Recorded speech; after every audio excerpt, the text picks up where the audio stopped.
n'a pas entendu parler du nouvel ordre mondial? Quel économiste n'évoque pas une finance mondiale? On nous dit que sans cette gouvernance mondiale, l'avenir n'est pas possible. Derrière toutes ces déclarations, que se cache-t-il véritablement? Certains disent les francs-maçons, d'autres les Illuminati, et certains vont jusqu'à prononcer le mot extraterrestre. Pour bien comprendre tout cela, j'ai appelé l'homme des secrets. Je dirais même du top secret. Rock Zucker. Salut Rock. Oui, bonjour Bob. Comment ça va? Ça va bien. Bon, impeccable. Ravi de t'accueillir une nouvelle fois, Rock. On va évoquer bien sûr ce nouvel ordre mondial qui fascine, qui déroute et qui fait peur à certains. Alors, à partir de quand on a commencé à parler de ce nouvel ordre mondial et qui est à l'origine de l'affaire? Qui a révélé l'affaire d'abord, Rock? En fait, celui qui a révélé l'affaire, le plus grand ennemi, le farouche ennemi du nouvel ordre mondial était un journaliste canadien. Il s'appelait Serge Monast. Ah. Et c'est lui qui va vraiment dénoncer l'agenda entre guillemets Illuminati, hein, puisque là dans l'émission on va parler d'un sujet un peu culte de la conspiration, qui est le programme Bluebeam.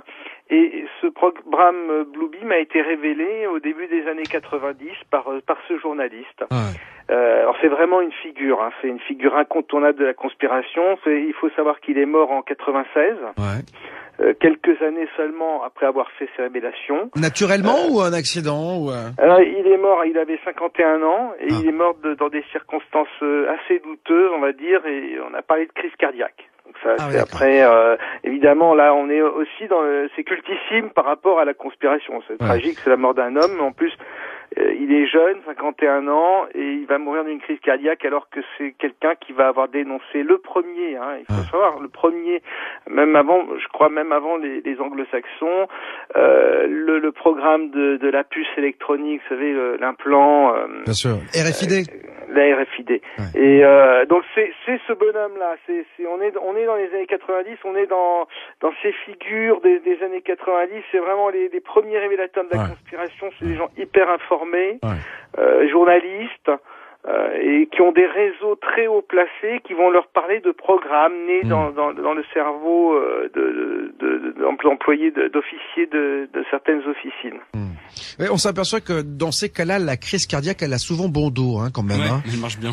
Hein? C'est vrai qu'il y a quelques cas comme ça de personnes qui ont un peu trop parlé, et soit c'est la crise cardiaque, soit c'est le cancer dans les 2 ans. Hein. Ouais, bien sûr. C'est Alors, un classique. on parle de nouvel ordre mondial. On va écouter. J'ai sorti pas mal de déclarations d'hommes politiques concernant ce nouvel ordre mondial, parce que je me suis aperçu que c'est vrai qu'à partir des années 90, on commence à évoquer de plus en plus ce nouvel ordre mondial. On voit des gens aux 4 coins de la planète évoquer ce nouvel ordre mondial. Et puis, côté français, bien sûr, on n'est pas en reste, avec notamment, Nicolas Sarkozy en 2008. C'est le 23 octobre, il est en meeting, et écoutez ce qu'il dit. Cette crise marquera sans doute pour l'histoire le commencement véritable du XXIe siècle. Le moment où tout le monde aura compris qu'il était temps de changer, temps de donner un nouveau visage à la mondialisation, temps de construire un nouvel ordre mondial, politique, économique, social, assis sur de nouveaux principes et de nouvelles règles. Alors quand on entend ça, moi je suis spectateur de ce meeting, bon j'y étais pas, hein, mais en tout cas je me dis tiens, le mec se dit que on ne peut pas aller contre la mondialisation, il va falloir que l'on se serre les coudes. On se dit au début tiens, c'est pas mal finalement, il va falloir faire tomber les frontières, les dogmes, etc. Puis on va avancer. Et puis c'est beaucoup plus machiavélique que ça. Effectivement, donc on a vu depuis les années début 90 pas mal de chefs d'État. Ça a commencé avec Bush senior, mais ensuite son fils, Obama aussi, le pape lui-même, et puis Sarkozy à plusieurs reprises. Une première fois, un discours aux ambassadeurs, il avait annoncé donc le nouvel ordre mondial en disant que nul ne pourrait y résister. Et je peux vous dire une troisième chose. On ira ensemble vers ce nouvel ordre mondial. Et personne, je dis bien, personne ne pourra s'y opposer. Ne pourra résister au nouvel ordre mondial. C'est un peu comme un code, comme une marque du plan Illuminati, une signature subliminale. C'est comme ça que, en tout cas, le conçoivent les conspirationnistes. Et Serge Monast qui a été le premier à révéler tout ça. C'est ça qui est incroyable parce que à côté de ça, quand on sort du cadre, genre c'est bien pour vous, on est tout de suite taxé de complotiste, c'est-à-dire que voilà, on est dans la théorie du complot. Et alors c'est assez marrant parce qu'on a la sensation aussi qu'il y a une certaine catégorie de journalistes qui adhèrent complètement à ce nouvel ordre mondial. Hein. Bien sûr. Alors en plus, le terme complotiste, c'est un nouveau terme qu'ils ont inventé, parce que normalement c'est conspirationniste à la base, mais c'est une façon encore plus de réduire encore plus les gens qui se posent des questions, si vous voulez, sont des complotistes. Ouais. C'est vraiment le niveau encore en dessous du dessous. Mais pour rebondir sur ce que tu disais tout à l'heure, effectivement, ça pourrait, quand on entend la première fois le mot nouvel ordre mondial, on se dit bon, peut-être une fraternité mondiale. On n'est pas du tout dans ce registre-là. Ouais. En fait, il s'agit d'une dictature mondiale implacable qui se sert de la technologie, c'est-à-dire que il faut imaginer un dictateur comme on en a toujours connu dans l'histoire humaine, mais qui bénéficierait des technologies les plus abouties, les plus en avance. Aujourd'hui, ça voudrait dire que c'est un monde aseptisé qui serait créé en très peu de temps, avec une humanité réduite à l'état de robot qui perdrait définitivement son libre arbitre. C'est-à-dire que c'est 1984 d'Orwell, avec un mélange de monde parfait. Oui, c'est Big Brother, quoi. C'est tout simplement ça, quoi. Voilà, c'est ça. Et donc là, on n'est plus du tout. Enfin, il y a plus grand chose de bon à attendre de ce genre de nouvel ordre mondial, si tu veux mon avis. Et alors, on n'est pas dans le monde, dans le nouvel ordre mondial des bisounours. Ouais, c'est ça. Et pour ça, il faudra repasser, quoi. Alors ce soir, jusqu'à 23h avec Rock Soccer du magazine Top Secret, nous parlons du Bluebeam Project parce qu'on va le détailler, ce projet, ce nouvel ordre mondial. Celui qui a révélé cette affaire, Rock, tu le disais, c'est Serge Monast, donc ce Canadien. Il a défini ce projet en plusieurs phases, lui. Absolument. Donc le projet Bluebeam, donc son objectif, c'est d'aider à l'instauration d'une nouvelle ordre mondial, et pour ça, le nouvel ordre mondial dont on parlait il y a 5 minutes, il va avoir besoin d'une philosophie commune à tous les peuples. Et en fait, de philosophie sera une religion, parce que on connaît rien de tel pour tenir les masses qu'un bon culte religieux. Et ça marche comme ça depuis des millénaires, il n'y a pas de raison de changer de méthode. Ouais, c'est pas prêt de s'arrêter. Voilà. Et l'instauration de cette religion nouvelle, c'est le secret, c'est l'articulation principale du contrôle mondial. Sans ça, il n'y a pas de nouvel ordre mondial possible. Et donc, pour imposer cette religion, la méthode, c'est l'opération Bluebeam. C'est un programme qui a déjà commencé. Dans la première phase qui était dénoncée par Serge Monast, a déjà commencé. C'est une phase psychologique. Et cette première phase, c'est la remise en cause de l'ordre ancien.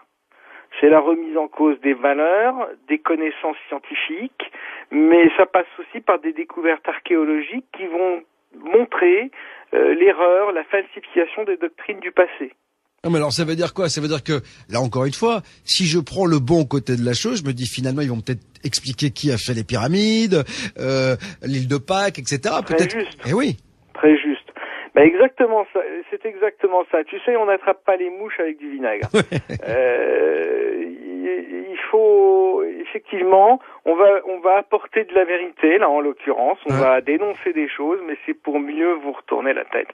Et là, le but c'est la remise en question profonde de la croyance traditionnelle. Le cinéma, c'est un très bon vecteur pour faire ce boulot de cette première phase psychologique. Alors, on peut penser à des films comme pour nous les chrétiens.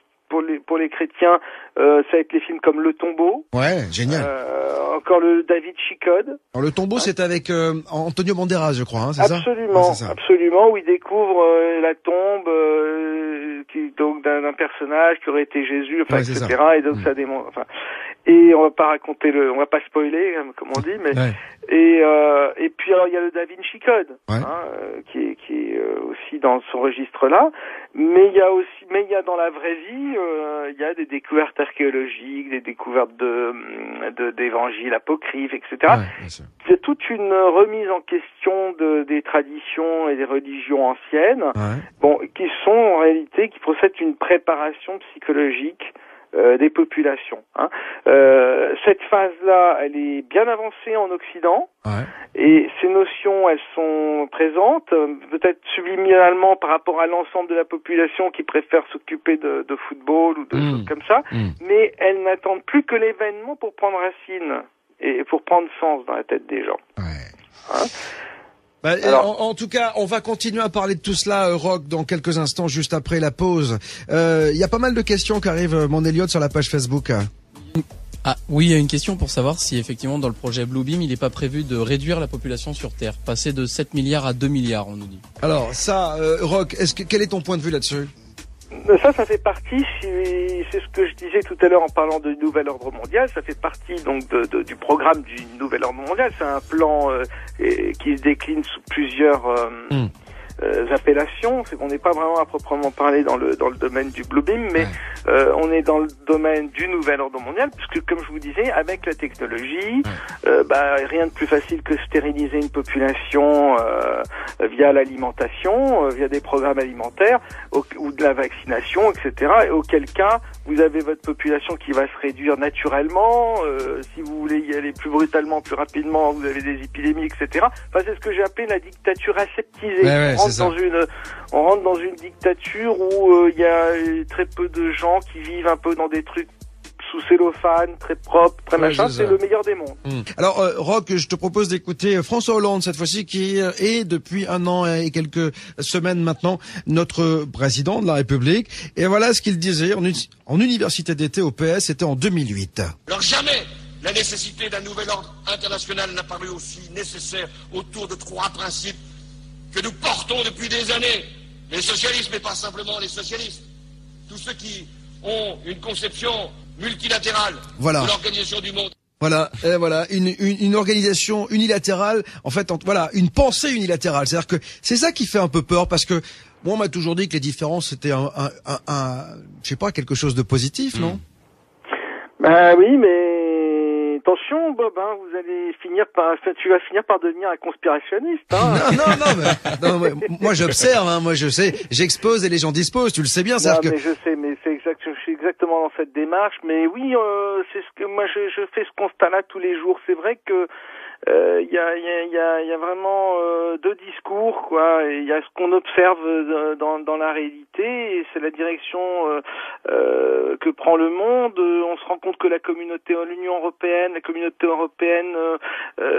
si on analyse son fonctionnement, ça ressemble, et on en parle d'ailleurs dans Top Secret, ça ressemble vraiment de plus en plus à une étape obligée vers ce nouvel ordre mondial, vers cette dictature mondiale. Enfin, donc il y a énormément à réfléchir, à penser là-dessus. On a vu que c'était une remise en question de l'ordre ancien, des philosophies anciennes, des doctrines et même des connaissances scientifiques anciennes, mais il faut aussi voir qu'il y a une nouvelle philosophie qui est derrière, qui a été aussi amenée, hein, donc celle du discours politique, mais aussi pour revenir au Bluebeam, un discours plus philosophique, plus religieux, qui va être véhiculé par toutes les idées New Age qui ont eu cours depuis 30 ans, qui se répandent à travers le monde, hein, à travers les continents. Et alors c'est les idées des frères de l'espace qui prennent soin de nous, qui arrivent pour nous sauver, si vous voulez. Et donc ces idées New Age, elles aussi, depuis 30 ans, 40 ans, elles ont fait leur chemin. Elles ont été imaginées, favorisées par des officines secrètes, hein, il faut le savoir. Et là aussi, le cinéma a joué un rôle important. Donc dans cette nouvelle philosophie qui est en germination, si tu veux. On a le film Prometheus, par exemple, qui prépare bien les populations à l'idée des dieux extraterrestres. Et voilà, même si dans le film, en l'occurrence, les extraterrestres sont des méchants, ce sera pas le cas dans le programme Bluebeam. Je vous conseille d'ailleurs de voir ce film, qui est pas un très grand film, en tout cas il est intéressant, c'est vrai, parce que il permet d'avoir une certaine philosophie. Alors, dans la deuxième phase de ce projet Bluebeam, révélé et répertorié par Serge Monas, qui a été le premier à évoquer ce Bluebeam Project, il y a quelque chose qui est assez déroutant, c'est la projection holographique. Et c'est pour ça qu'on a dit que la NASA pourrait être derrière également, ou en tout cas partie prenante de ce Bluebeam Project. Bien sûr, toutes ces agences-là qui sont des agences militaires, la NASA, faut pas oublier quand même que 90% de ces opérations sont quand même des opérations militaires. Sont partie prenante dans le programme Bluebeam. Tout ce qui est au plus haut niveau scientifique, c'est le programme Bluebeam. Seront en charge de ce programme. La seconde phase, dénoncée par Serge Monad, c'est le choc. C'est une gigantesque mise en scène spatiale, effectivement à l'aide d'hologrammes optiques et puis sonores. Et tout ça en 3 dimensions. C'est une projection laser d'images holographiques en divers endroits du monde. On a vu hier avec la révolution en Égypte, les gens avec les lasers qui éclairaient des hélicoptères dans le ciel. Il faut imaginer ce que ça peut être comme laser quand c'est entre les mains de la NASA, de la NSA et des gens comme ça. Oui, en fait, quelles sont les images qu'on va avoir parce que si on décide de nous balancer des hologrammes, donc des projections holographiques, c'est pourquoi? C'est pour qu'on voit Dieu, pour qu'on voit un Messie? Absolument. Ah bon? C'est un son et lumière qui va être disposé donc dans la haute atmosphère, toujours selon Serge Monad. Mais il faut voir ça, c'était dans les années 90. Les gens l'écoutaient, ils avaient des yeux ronds, et ils disaient mais il est fou ce gars. Et donc visible depuis le sol à des centaines de kilomètres à la ronde, puisque c'est dans la haute atmosphère, vous avez l'écran qui est très très haut, tout le monde voit ça. Personne ne peut manquer le spectacle. Et qu'est-ce qu'on va voir? On va recevoir, chacun en fonction de son pays et de ses croyances, va recevoir une image en accord avec la foi dominante de son pays. Et oui, mais alors moi, il y a un truc. Je vois qu'aujourd'hui encore, il y a quand même des tensions dans le monde. Est-ce que toutes ces tensions vont disparaître? Est-ce que ça voudrait dire que déjà derrière toutes ces tensions, c'est un peu un leurre et que de toute façon, quoi qu'il en soit, il y a des réunions sous le manteau dans lesquelles on fomente déjà l'avènement de ce nouvel ordre mondial? On sait bien que, là je n'ai pas les réponses par rapport à ça, mais on sait bien qu'une des grandes théories par rapport à la conspiration, c'est qu'il faut créer des crises pour pouvoir apporter des solutions. C'est le système action-réaction. Et donc forcément, on peut supposer que certaines crises soient en fait provoquées artificiellement pour pouvoir apporter la solution qui convient et qui est dans l'intérêt de cette élite mondialiste. Alors là, on est vraiment dans la théorie du complot, c'est-à-dire qu'on fait, on rend malade le monde pour lui trouver en fait le médicament. Ça peut fonctionner comme ça. Peut-être que dans la vie, on peut se comporter aussi comme ça au quotidien sans même s'en rendre compte. Après, vous savez, il y a des gens, c'est leur travail d'imaginer toutes sortes de choses. Et tu penses qu'on sera psychologiquement, toi tu dis que le cinéma aujourd'hui est en train justement de nous envoyer un peu comme quand on parle d'extraterrestres, des infos pour nous mettre dans un état de réceptivité optimum? Absolument, on peut penser qu'il s'agit effectivement d'une préparation psychologique. La graine est plantée, après les circonstances peuvent la faire germer ou pas. Si vous imaginez le spectacle haut en couleur, le son et lumière auquel les gens vont assister, il faut comprendre que ils entendront la voix de Dieu. Qui parlera dans toutes les langues. Et chacun entendra clairement le message. Alors, s'il y a des tensions, on leur dira maintenant, il faut vous embrasser les uns les autres, ou que sais-je. Vous voyez tu vois ce que je veux dire? Moi, ce que je trouve génial, c'est que il y a quand même, il y aura toujours des gens. Ça me fait toujours penser au film, tu sais, on se souvient, je crois que c'était même dans Highlander, où il y avait une population qui vivait sous terre, etc. Dans tous ces films, tu sais, où t'as toujours un clan de rebelles qui veut pas se soumettre au diktat, et on a la sensation qu'aujourd'hui, les gens qui réfléchissent un petit peu, qui voient un petit peu plus loin que le bout de leur nez, ils vont refuser ça quand même. Alors, ça va être très très difficile de ne pas céder à cette séduction. D'abord, il y aura la masse, 95% des gens qui seront à fond là-dedans. C'est le show spatial, les projections d'images, etc. Ça va être utilisé pour simuler la fin des temps parmi les nations. Donc, faut imaginer le choc. C'est ce que les peuples seront témoins de scènes qu'ils attendent depuis des siècles. C'est-à-dire, c'est des scènes représentant les prophéties de toutes les religions et les événements que chacun a eu comme rêve, c'est-à-dire le retour du Messie, etc. Tout ça sera projetés grâce à un vaste réseau de satellites. Et franchement, va être très dur pour les 5% de personnes qui ne sont pas dupes d'expliquer aux gens, mais attendez, tout ça c'est du bidon, vous l'avez expliqué avec le Bluebeam.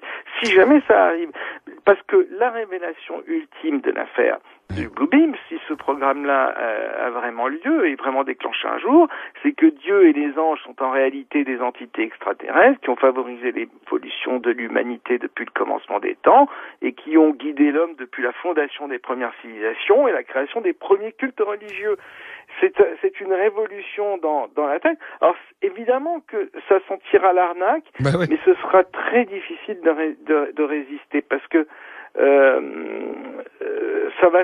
ils vont pas faire ça n'importe quand. Ils feront ça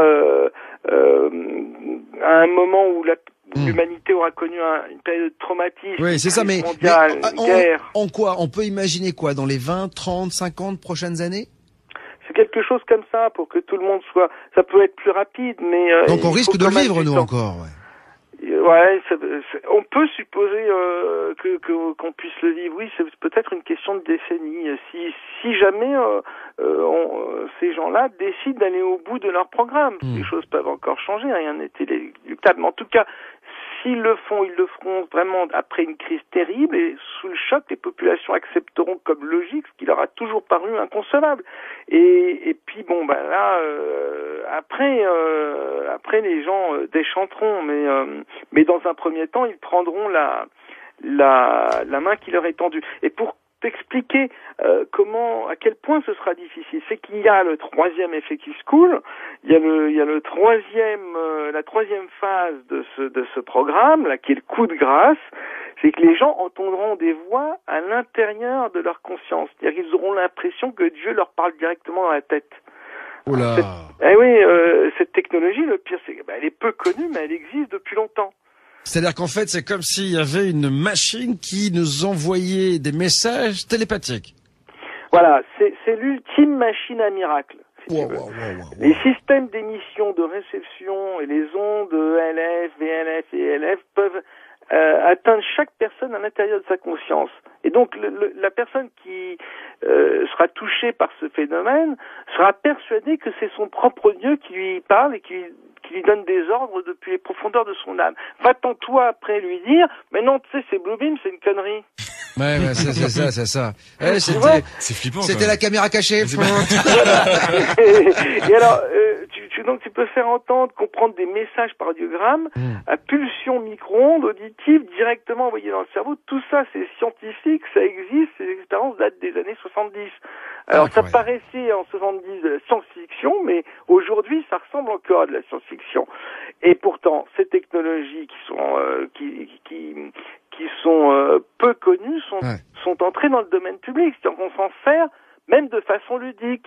C'est fun, c'est rigolo. Il y a des opérations publicitaires, commerciales, où tu as des passants qui passent sur le trottoir, ils sont tout un groupe, et la pub choisit un secteur de 30 cm si tu veux sur le trottoir, et il n'y a que la personne qui passe à cet endroit-là qui va entendre le message publicitaire. Pendant que tous ses voisins, les autres qui sont à 1 mètre de lui, n'entendront rien.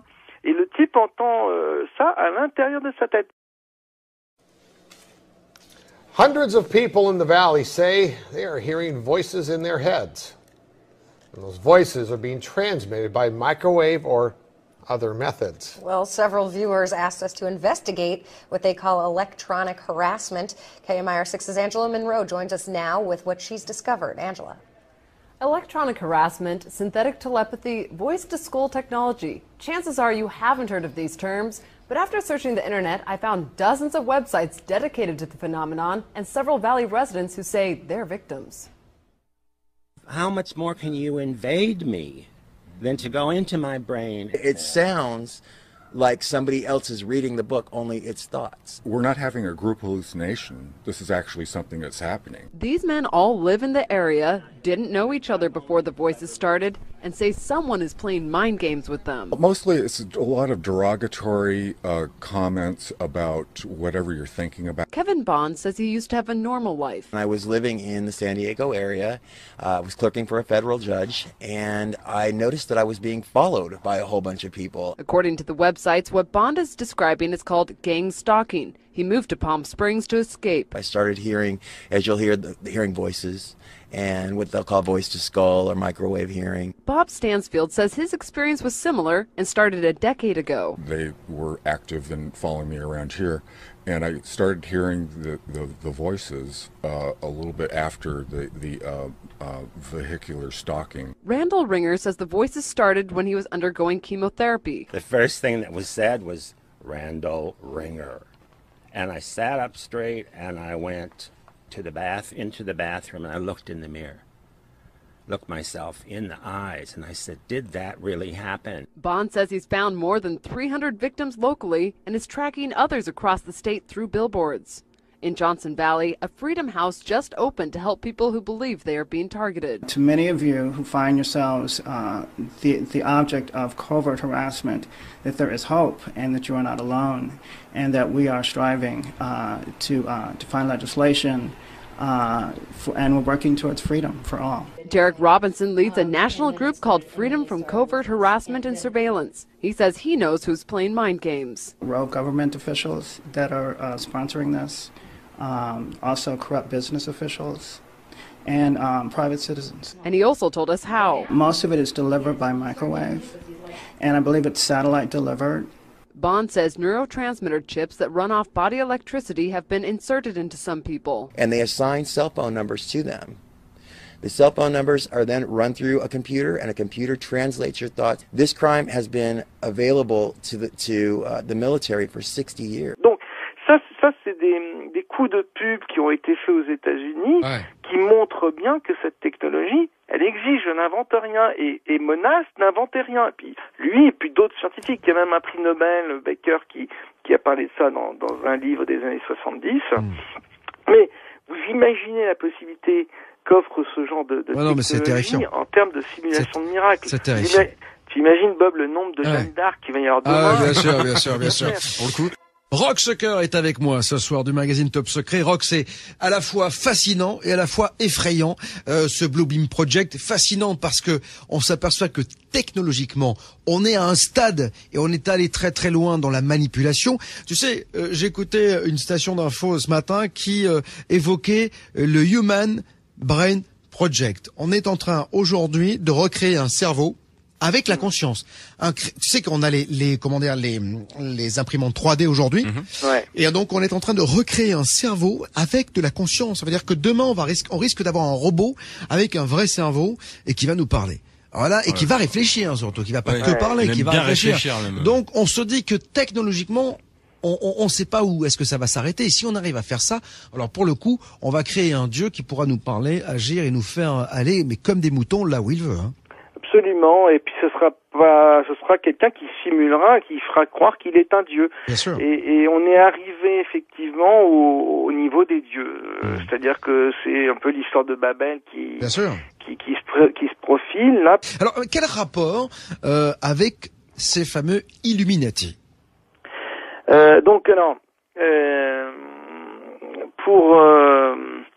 Pour terminer avec l'histoire de ce truc des voix dans la tête, là, on n'est pas là pour faire un cours de physique, mais il faut que les gens pensent maillage satellite autour de la planète, HAARP, modification du champ magnétique, et donc de la chimie du corps humain. Et tout ça va faire que le jour où s'est déclenché cette affaire-là, vous avez le corps la chimie du corps humain qui est modifiée, donc l'état de conscience des personnes qui est modifié. Vous allez avoir des milliers de Jeanne d'Arc qui vont être placées dans des sortes de transes ou d'extase mystique. Et là, ça va être très chaud pour tout le monde. Donc là, vous rentrerez vraiment dans un monde nouveau et qui va s'appeler le nouvel ordre mondial, qui est le rêve des Illuminati. Oh, c'est incroyable. T'imagines si j'avais la possibilité de dire à chacun de mes auditeurs, écoute-moi ce soir. Chacun des citoyens français, mais dans le monde, écoutez-moi. Vous dites toute la vérité. Non, on en rigole, mais c'est vrai que c'est effrayant parce que on sait toujours comment certaines personnes après peuvent utiliser ces technologies et ça fait très très peur. Donc les Illuminati, on a parlé également des Anunnaki, c'est-à-dire que les extraterrestres qui seraient derrière tout cela. Quel est ton sentiment, toi? Quand tu vois ça, tu te dis quoi?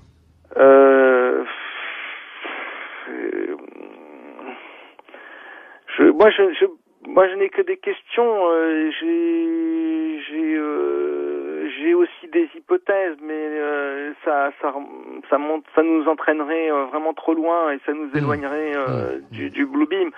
Les Illuminati, on va dire que c'est un terme générique qui veut dire que ce sont des gens qui tirent les ficelles parce qu'ils en ont le pouvoir, parce qu'ils ont le pouvoir, les moyens, et puis le background. Alors on pourrait imaginer que ce sont effectivement des gens qui ont reçu le pouvoir. Si on se réfère au texte ancien, au texte sacré, etc., parce que ils sont de la lignée des extraterrestres, des fameux extraterrestres ou des fameux dieux ou faux dieux qui ont influencé l'histoire des hommes. Et puis je crois qu'il faut vraiment que les gens comprennent, c'est que on devrait tous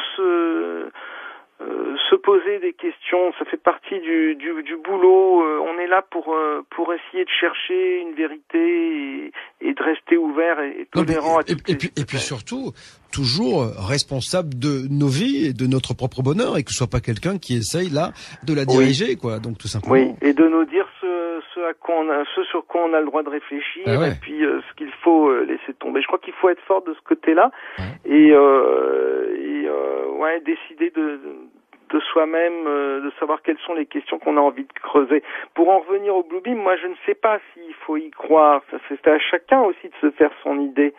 Mais en tout cas, s'il y a vraiment une volonté d'instaurer de nouvel ordre mondial, ça passera forcément par une religion commune. Parce que la religion, c'est vraiment fondamentalement ce qui divise l'humanité. Et il y a même à l'intérieur même des religions, il y a encore des divisions, etc. Bon, le Blue Beam, c'est le programme pour instaurer cette nouvelle religion. On va continuer à en parler, si tu le veux bien, Roch, juste après la pause de ce Blue Beam Project. On verra également que on va parler de déstabilisation et de fanatisation, peut-être avec l'antéchrist, parce que peut-être qu'il va falloir créer, bien sûr, une religion commune. Mais est-ce que c'est pas le mal qui va reprendre, qui va nous être proposé, ou en tout cas celui qui est caché en embuscade? Vous avez frappé à la bonne porte si vous pensez que l'on nous ment, que l'on nous cache des choses. Ici, j'expose toute la vérité entre 21h et minuit. Et tout à l'heure, du côté de 23h, nous aurons Yannick Lecam pour évoquer quelque chose d'assez incroyable, le conscient et le subconscient. Et voilà, il s'en passe des choses dans notre tête. Vous verrez tout cela dans quelques instants. Et puis, en dehors de notre tête, en tout cas, notre tête intéresse beaucoup de monde, et notamment ceux qui sont derrière le Blue Beam Project, puisqu'il semblerait que avec les nouvelles technologies, on puisse influencer nos vies grâce à des messages subliminaux que l'on percevrait. En tout cas, on parle de tout cela avec Roch Soccer ce soir du magazine Top Secret, le Blue Beam Project, qui a été pour la première fois révélé par Serge Monas, donc un journaliste canadien. Je disais, Roch, juste avant la pause, que on va évoquer bien sûr cette religion commune. Déjà, il va falloir que chacun accepte qu'il n'y ait plus qu'une seule religion. Donc, quel est le travail qui va être fait pour que les gens acceptent tout cela, quand même? C'est quand même assez dingue. Et on a l'antéchrist, parce que ça, c'est quelque chose qui revient énormément quand on évoque le Blue Beam Project. C'est ça qui est amusant, entre guillemets, dans cette histoire de Blue Beam Project et puis de nouvel ordre mondial, c'est qu'en réalité, donc cette dictature aseptisée avec réduction de population, etc., si elle devait avoir lieu, ressemblerait en tout point à ce que nous ont décrit les textes sacrés, les textes traditionnels, les prophéties qui annoncent l'arrivée d'un antéchrist qui prend le pouvoir intégral sur la planète et qui fait basculer l'humanité dans des heures sombres dans une ère très sombre de dictature mondiale. Alors c'est ça qui est complètement fou, qui est complètement étonnant dans ce à quoi on assiste aujourd'hui, cette course au mondialisme, etc., où on se dit effectivement, on n'a jamais dans l'histoire échappé à des dictateurs qui arrivaient à un moment ou à un autre. Si demain on a un nouveau Hitler qui arrive, ça va être très chaud parce qu'il aura tous les moyens technologiques pour ne jamais perdre le pouvoir derrière, quoi. Oui, parce que le grand danger, il est là finalement. C'est-à-dire qu'on a eu toujours des dictateurs, mais qui avaient des gens qui se battaient contre lui. Mais là, si on se dit que tous les gens qui sont les plus grands de ce monde vont se mettre d'accord pour finalement diriger la planète, c'est-à-dire qu'ils vont être une dizaine ou une quinzaine à diriger le monde, ça va être l'horreur, c'est-à-dire qu'ils vont avoir les moyens technologiques et les moyens financiers. Ce sera peut-être pas les chefs d'État actuels, non, mais c'est un nouvel ordre mondial, donc de nouvelles personnes. Ceux qu'on a connus seront été les chevilles ouvrières qui auront été amenées à aboutir au nouvel ordre mondial. Ensuite, on rentre avec le Blue Beam, mais là, je peux t'assurer que on rentre complètement dans un autre paradigme avec d'autres personnes. Simplement, en parallèle à ça, Serge Monast expliquait que il y avait le programme d'implantation de la RFID. Ouais. Alors la puce RFID, d'ailleurs ça a été voté, je crois, aux États-Unis. Ça y est, c'est accepté. Hein. C'est-à-dire qu'en fait, au départ, c'est pour que chacun ait sous la peau une puce qui, lorsqu'elle sera scannée, permettra d'avoir le tu sais, quand t'es A positif, son groupe sanguin, toutes ces informations médicales. Hein. C'est ça au départ. Au départ, c'est ça. Mais Serge Monast, quand on lui en parle, il explique bien d'autres possibilités. Bien sûr. Sur cette puce. Déjà, on peut être localisé partout. C'est-à-dire qu'à n'importe quel moment, du coup, on sait ce que vous faites et avec qui vous le faites presque et où vous êtes. Hein. Absolument. Donc à partir de là, surtout si vous avez un gouvernement mondial et que la Terre est unifiée, comme le souhaitent les politiques, à ce moment-là, il y a plus nulle part où se cacher. Puisque d'abord, avec l'implant, on sait où vous êtes, et qu'ensuite, vous n'avez aucun pays qui va vous accueillir. C'est quand même. Alors Mathieu est en train de me dire que ça existe pour certaines boîtes de nuit. C'est ouais, t'as dans des boîtes de nuit en fait ils te mettent une puce dans le bras pour que tu puisses rentrer dans le carré VIP en fait. Quoi? Donc, ça existe déjà pour les boîtes de nuit. Ouais, j'en ai entendu parler à la télé. C'était il y a 2 ans, un truc comme ça déjà. Et c'est assez flippant. Tu passes ton bras comme ça devant un lecteur et c'est bon, tu peux rentrer. Bien sûr, les gens se font implanter pour ce genre de choses. Bon, on a commencé ça avec les animaux domestiques. Hein, Plusieurs sociétés privées, dont Aéroports de Paris, ont déjà distribué ce type de badge à leurs employés. Comment éviter le piratage des données personnelles? Les défenseurs des libertés individuelles crient à l'imprudence et à l'intrusion dans la vie privée. La nouvelle carte sera officialisée en juin prochain. Elle sera obligatoire et payante. Oui, les moyens d'identification et de contrôle électronique sont de plus en plus précis et suscitent beaucoup de questions. Voici un exemple un peu extrême, mais qui pourrait faire école. En Espagne, pour fidéliser leurs clients, certains établissements leur proposent de se faire greffer une puce directement sous la peau. Reportage Jacques Cardos, Thierry Breton. Attention, cet homme est porteur d'une puce électronique. Implantée dans le bras, elle lui permet d'avoir accès au carré VIP. Comme un produit de supermarché, les clients sont barcodés et la puce contient leur crédit consommation. Ainsi, dans cette boîte de Barcelone, il y a ceux un peu vieux jeux qui dansent encore avec un porte-monnaie et ceux qui n'en ont plus besoin. Légalisée depuis 1 an, cette greffe est même proposée à l'intérieur de la boîte contre 125 €. L'opération ne dure qu'une vingtaine de minutes. D'abord une petite anesthésie locale, ensuite la puce est greffée sous la peau et reliée à un compte personnel, un peu comme un compte bancaire. Je ne sais pas pourquoi j'ai voulu faire ça. En fait, c'est peut-être parce que tout le monde l'a. Et puis, c'est pour savoir comment c'est. C'est juste pour ça. Cette puce qui vient des États-Unis a obtenu un droit de commercialisation à condition de ne pas détenir d'informations médicales. Facile à implanter, n'importe qui peut donc s'improviser infirmière de boîte de nuit. C'est plus facile que de faire un piercing. Et ceux qui font ça n'ont pas spécialement d'autorisation. Et de toute façon, je me sens capable de réagir en cas de problème. Une centaine de consommateurs a déjà opté pour l'identification électronique. Un seul petit problème, pour se faire retirer la puce, il faut subir une intervention chirurgicale. C'est le même principe que pour les femmes qui se font implanter une pilule contraceptive. Au bout d'1 an ou 2, il faut bien l'enlever pour en faire poser une autre. Reste le problème du pistage éventuel des clients, car la puce permet aussi de suivre un individu par satellite, ce qu'aucune législation n'interdit en Europe.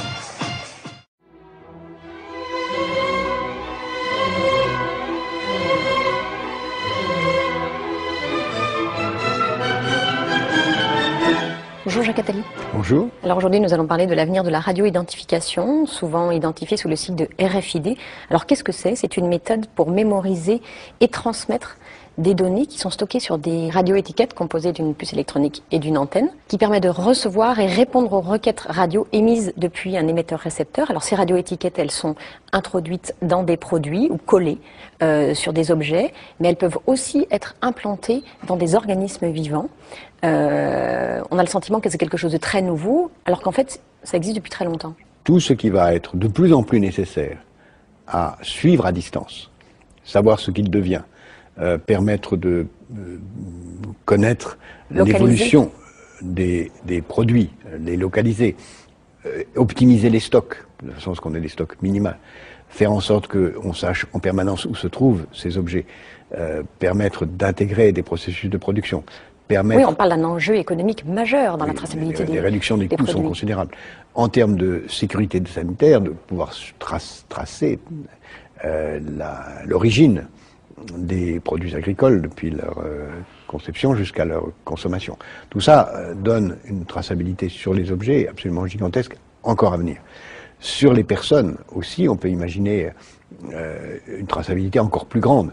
Parce que sur les objets, on connaît, mais sur les organismes vivants, que ce soit les animaux ou les êtres humains, qui pourront avoir une puce électronique implantée dans le corps. Mais avant de parler de l'implantation des organismes vivants, il faut regarder tout ce qui va se passer aussi sur les moyens de paiement et sur la surveillance même dans la vie quotidienne de nos enfants ou de nos petits-enfants. To think something so small can connect you to everything that matters. When your life and all you love are on the line. HealthLink is always with you when every second counts in the emergency room, providing immediate access to your medical records. Because Bob has trouble remembering all his medications. Because I'm in love with my kids' kids. Because my car lost control while driving. Because now I'm looking out for both of us. Because I have diabetes, but it doesn't have me. Because I spend my life in the ER, trying to save yours. Et puis de plus en plus, on vous est dans les maternités, pour ne pas perdre les bébés, on place des RFID dans des bracelets, etc. Et dans certaines familles très riches, on propose d'implanter les enfants en cas de kidnapping, ça se fait en Amérique du Sud. Et en Inde, le programme d'implantation est... Alors il faudrait vérifier l'information, mais à l'époque il était dans les tuyaux, puisque on expliquait que c'était le seul moyen pour les Indiens d'avoir la sécurité sociale, que pour éviter les fraudes, etc. Il fallait que tous les Indiens soient implantés. Et je crois qu'aux États-Unis c'est la même chose, c'est-à-dire que Obama a fait le programme de sécurité sociale et s'est battu là-dessus, mais dans la loi sur la sécu américaine. Au bout de quelques années, pour continuer à avoir cette prestation, il faudra l'implant. Donc on y va. C'est ça qui est extraordinaire chez Monas, c'est que tout ce qu'il a annoncé à l'époque où on disait ce type est complètement dingue, et où lui disait attention, j'ai des informations très sérieuses et j'ai un réseau d'informateurs très très très bien placé, très privilégié. on ne le prenait pas au sérieux, mais tout ce qui on dirait que son grand tort, c'est d'avoir eu raison avant tout le monde. Mais moi, ce qui me fait peur, tu sais, c'est que je regarde les films de science-fiction ou d'anticipation, puis on voit souvent que l'anticipation devient quelques années plus tard réalité. Ça me fait penser au film Bienvenue à Gattaca. Je sais pas si tu te souviens de ce film, où il y a une société comme ça où tout le monde est pucé et on voit à droite à gauche. Enfin, moi, je trouve ça dingue. Alors, et encore plus dingue ce que vous m'avez dit sur les boîtes de nuit, parce que ça veut dire qu'aujourd'hui, tu as des gens qui acceptent d'être avec une seringue, on leur balance une puce électronique devant la boîte de nuit. Ouais, c'est ça en fait, ils te désinfectent le bras et puis c'est un peu épais en plus, hein. C'est-à-dire que c'est vraiment c'est chirurgical presque. Hein. Et alors on accepte que des boîtes de nuit te mettent des trucs dans la peau. Ouais. Oui, je on aura, si tu veux, Bob, il y aura toute une émission à préparer sur ce genre de sujet. C'est tout à fait passionnant. Tu vas avoir la tête à l'envers, mais ça va très très loin l'implant, parce que ça peut aussi modifier la chimie du corps humain. Bref, on peut imaginer au bout d'un moment dans une dictature que cette puce-là est carrément une programmation et qu'elle implose quand t'as arrivé à l'âge de 30 ans. Auquel cas, là, tu rentres dans le film L'âge de cristal. Hein, puisque l'âge de cristal ne montre rien d'autre. Tu as un diamant dans la main. Je sais pas si tu te souviens de ce film-là, un peu vieux, où ce sont des gens vivent dans une ville qui est à l'abri de la pollution, etc.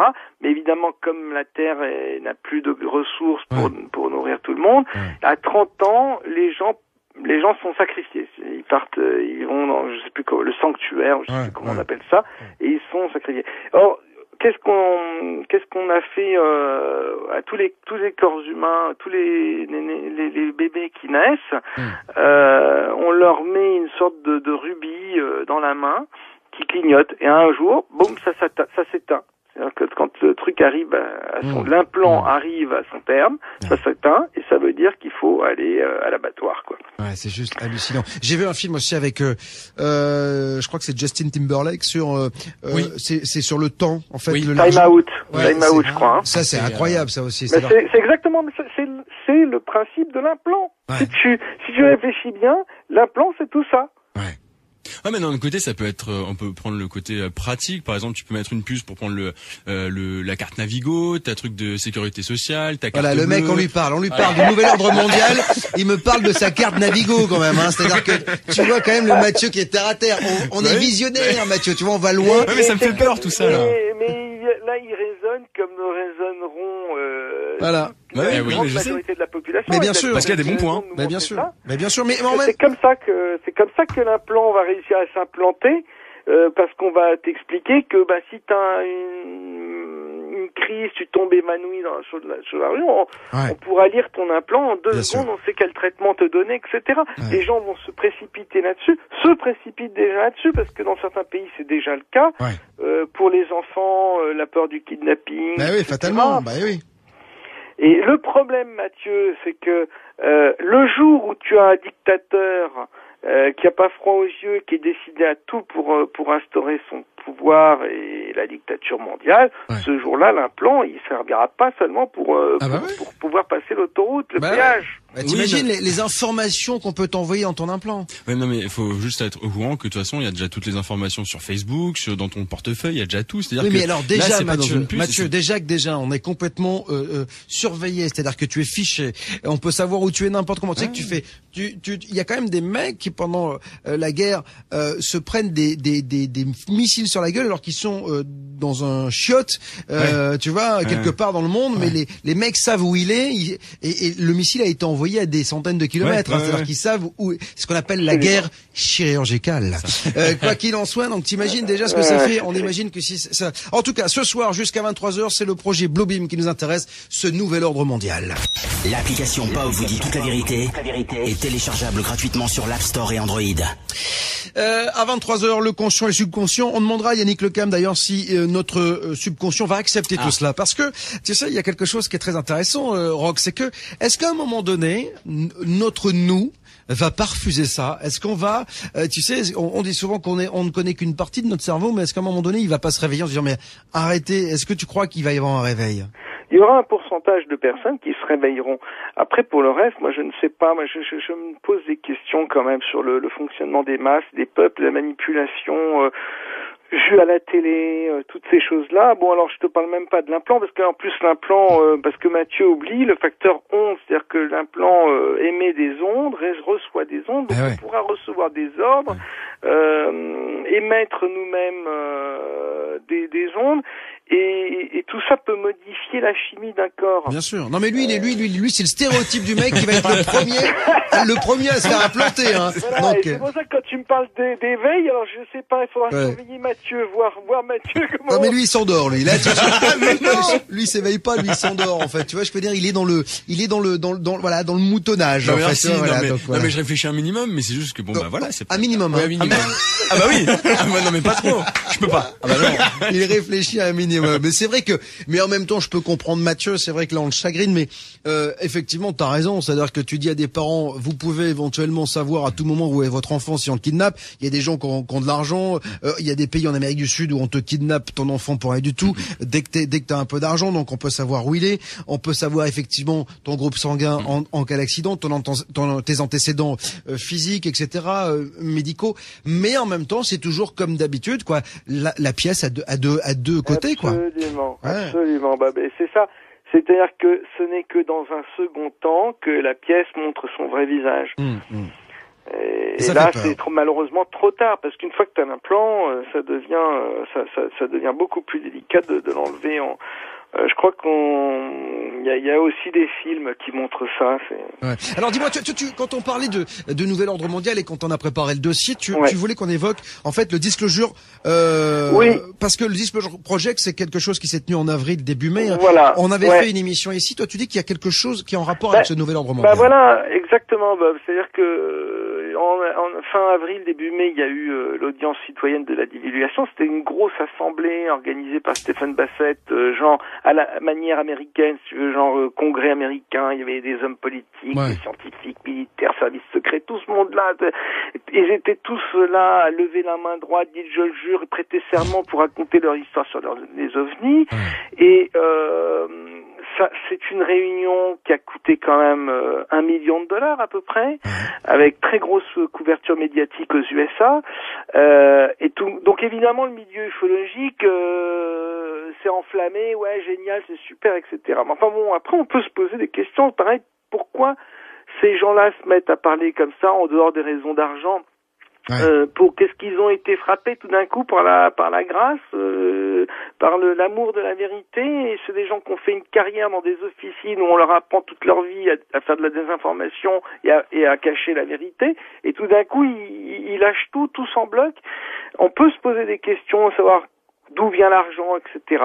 Et donc ce que je veux dire, c'est juste de mettre un peu en garde les auditeurs ou les personnes sensibles à toutes ces histoires d'ufologie, c'est se demander si tout ça ne procède pas aussi de la phase 1 qui était dénoncée par Serge Monast, c'est-à-dire de la préparation des esprits à ce choc du Blue Beam, c'est-à-dire le truc Indépendance D où tu as les vaisseaux spatiaux qui arrivent tous au-dessus des villes, etc. C'est vraiment cette réunion qui a eu lieu, même si c'est positif qu'on parle des ovnis, même si je suis sûr que certaines de ces personnes sont complètement honnêtes et sincères, etc.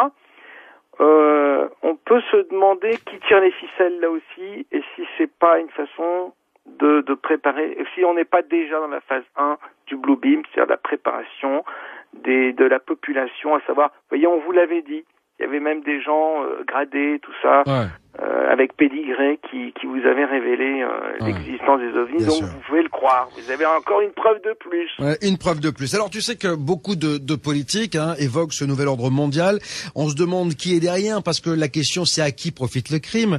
Et puis on a pas mal de politiques donc qui évoquent depuis quelque temps maintenant ce nouvel ordre mondial. Et on a quelqu'un qui a été célèbre pour ses frasques dans une certaine chambre d'hôtel, qui était un économiste brillant, qui a été le patron du FMI, Dominique Strauss-Kahn, qui en son temps également évoquait, et d'ailleurs l'évoque toujours, au gré de ses conférences, parce qu'il en fait toujours, le nouvel ordre mondial. Il dit, lui, que le monde est uni. Écoutez-le. La planète se réunit en une seule humanité. Mais le monde est un seul, le monde est uni, on est un seul peuple. Voilà, un seul peuple, le monde est uni, une humanité. Ça, c'est quand même assez dingue. C'est-à-dire que là, pour le coup, on voit qu'il y a un travail derrière de lobbying, et que voilà, on commence à parler. C'est vrai que c'est pas anodin. Moi, j'avais eu un montage, je crois, d'une émission de télé, je crois que c'était un zapping, où on voyait tous les gens, tous les hommes politiques, le nouvel ordre mondial, le nouvel ordre mondial, le nouvel ordre. C'est-à-dire que voilà, c'est que ça vient, ça revient, ça nous est rabâché perpétuellement, Roch, hein. Absolument, c'est toujours, ça procède toujours de la même préparation qui est sur plusieurs phases, et là et c'est vrai qu'il y a un discours il y a un double discours, c'est-à-dire qu'il y a le discours et puis les faits, en réalité. Ça fait peur. C'est vrai que ça fait peur. À qui va profiter le crime? Est-ce que tu disais tout à l'heure que c'était pas forcément les hommes politiques. Est-ce que ce sont les banques, les financiers, là? Parce que, à un moment donné, si on fait ça, c'est qu'il faut qu'on récupère de l'argent, parce que sinon ça n'a aucun intérêt. Bob, ça engagerait quasiment une nouvelle émission, je t'assure. C'est à qui profite le crime, c'est-à-dire comment ça peut fonctionner, qui tire les ficelles réellement. Effectivement, là, ça nous ramène aux dieux, aux faux dieux, à l'histoire des civilisations, parce que peut-être que tout ça n'est qu'une boucle temporelle qui se joue tout le temps. On nous a raconté le déluge, on nous a raconté, etc. Il y a peut-être un moment, un Matrix Reload qui nous attend, c'est-à-dire une remise à jour. Le nouvel ordre mondial, c'est peut-être un départ à zéro où on remet les pendules à l'heure, on repart avec une humanité nouvelle, et là ça rejoint après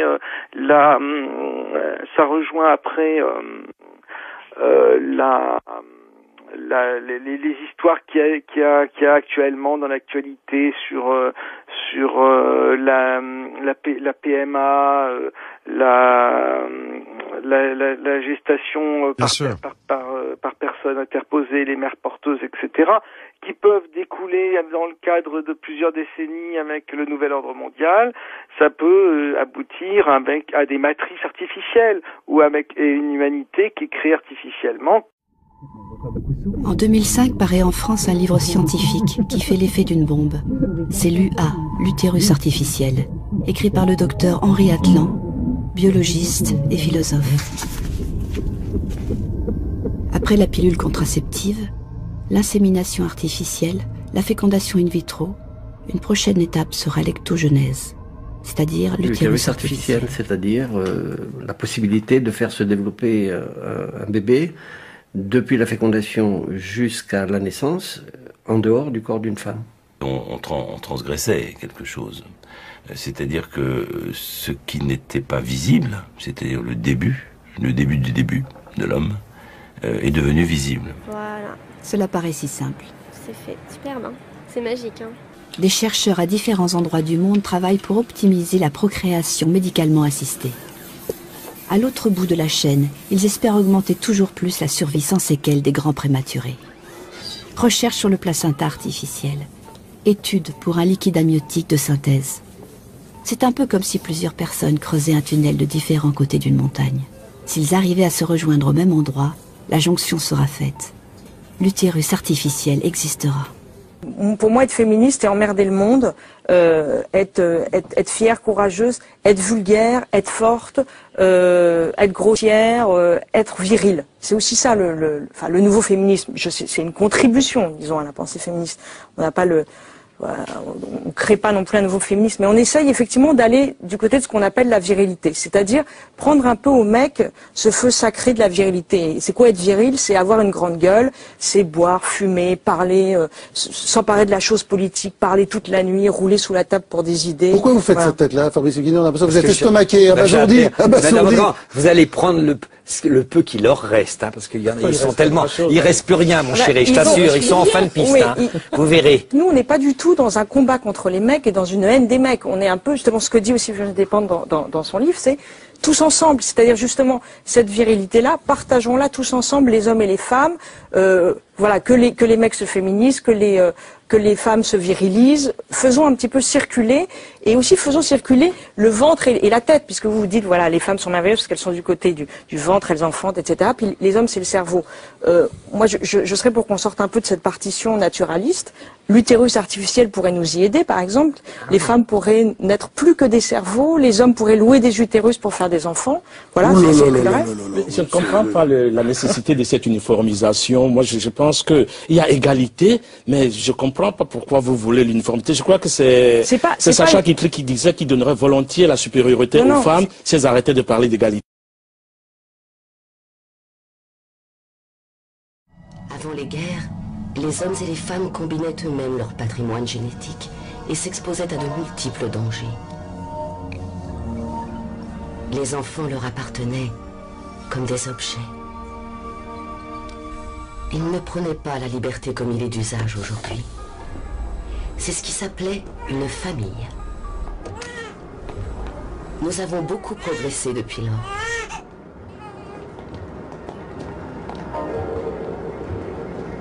Aujourd'hui, nous n'avons pas de crime, pas de maladie, pas de guerre, pas de vieillesse, pas de souffrance. Nous sommes génétiquement programmés pour occuper la place dans la société qui nous a été attribuée. Et tout le monde est heureux. Très bien, c'est du bon travail. Je ne comprends pas. Comment est-ce que les enfants étaient décantés dans l'ancien temps? Les enfants n'étaient pas décantés, ils naissaient. L'homme et la femme pratiquaient le sexe, la femme tombait enceinte et ensuite elle accouchait. Comme les animaux? Je sais que c'est difficile à croire. C'était une expérience très douloureuse, dangereuse et extrêmement dégradante. Alors ils avaient peur d'avoir des activités sexuelles? Quelquefois, oui. Quand un homme et une femme voulaient avoir des bébés, ils étaient obligés de se marier.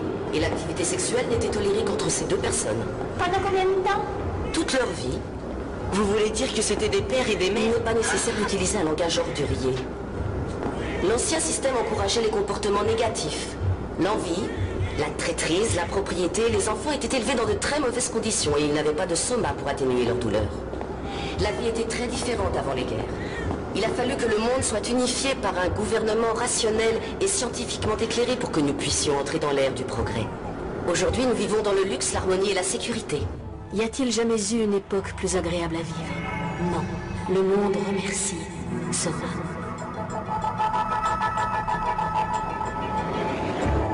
Chacun a sa place et un objectif précis. Ainsi, tout le monde est heureux et vit en harmonie. Les alphas, les bêtas, les gammas et les deltas. Tout le monde appartient à tout le monde. Nous devons respecter les deltas, les gammas et les bêtas. Nous sommes tous utiles et je suis fier d'être un alpha. J'aurais détesté être aussi ennuyeux qu'un delta. Suivre des ordres comme un gamma ou surveiller comme un bêta. Nous sommes tous utiles. Nous devons respecter les deltas, les gammas et les bêtas. Nous sommes tous utiles. Je suis fier d'être un alpha. Chacun a sa place et un objectif précis. Ainsi, tout le monde est heureux et vit en Chut. Ça va aller, prends un peu plus de Soma. Tout le monde appartient à tout le monde. Nous devons respecter les deltas, les gammas, les bêtas. Nous sommes tous utiles, mais je suis fier d'être un alpha. J'aurais détesté être aussi ennuyeux qu'un delta. Suivre les ordres comme un gamma, ou surveiller comme un bêta. Nous sommes tous utiles. Comme Huxley le prévoyait dans un monde parfait. Et cet auteur-là, c'est pas n'importe qui non plus, c'est-à-dire que c'est quelqu'un qui était d'une famille de ces gens-là.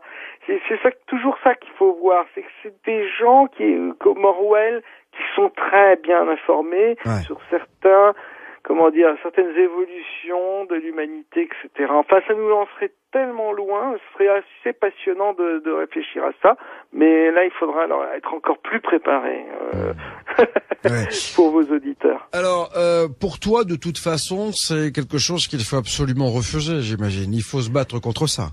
Je crois que de toute façon, c'est pas tellement de se battre contre ça.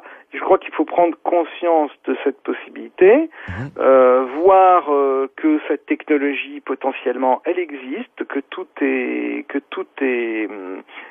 est en place pour que ça arrive, qu'on n'est pas à l'abri d'un jour d'une dictature qui montrerait son vrai visage, parce que peut-être il y a des gens qui vont dire que déjà on est dans un système de dictature aujourd'hui.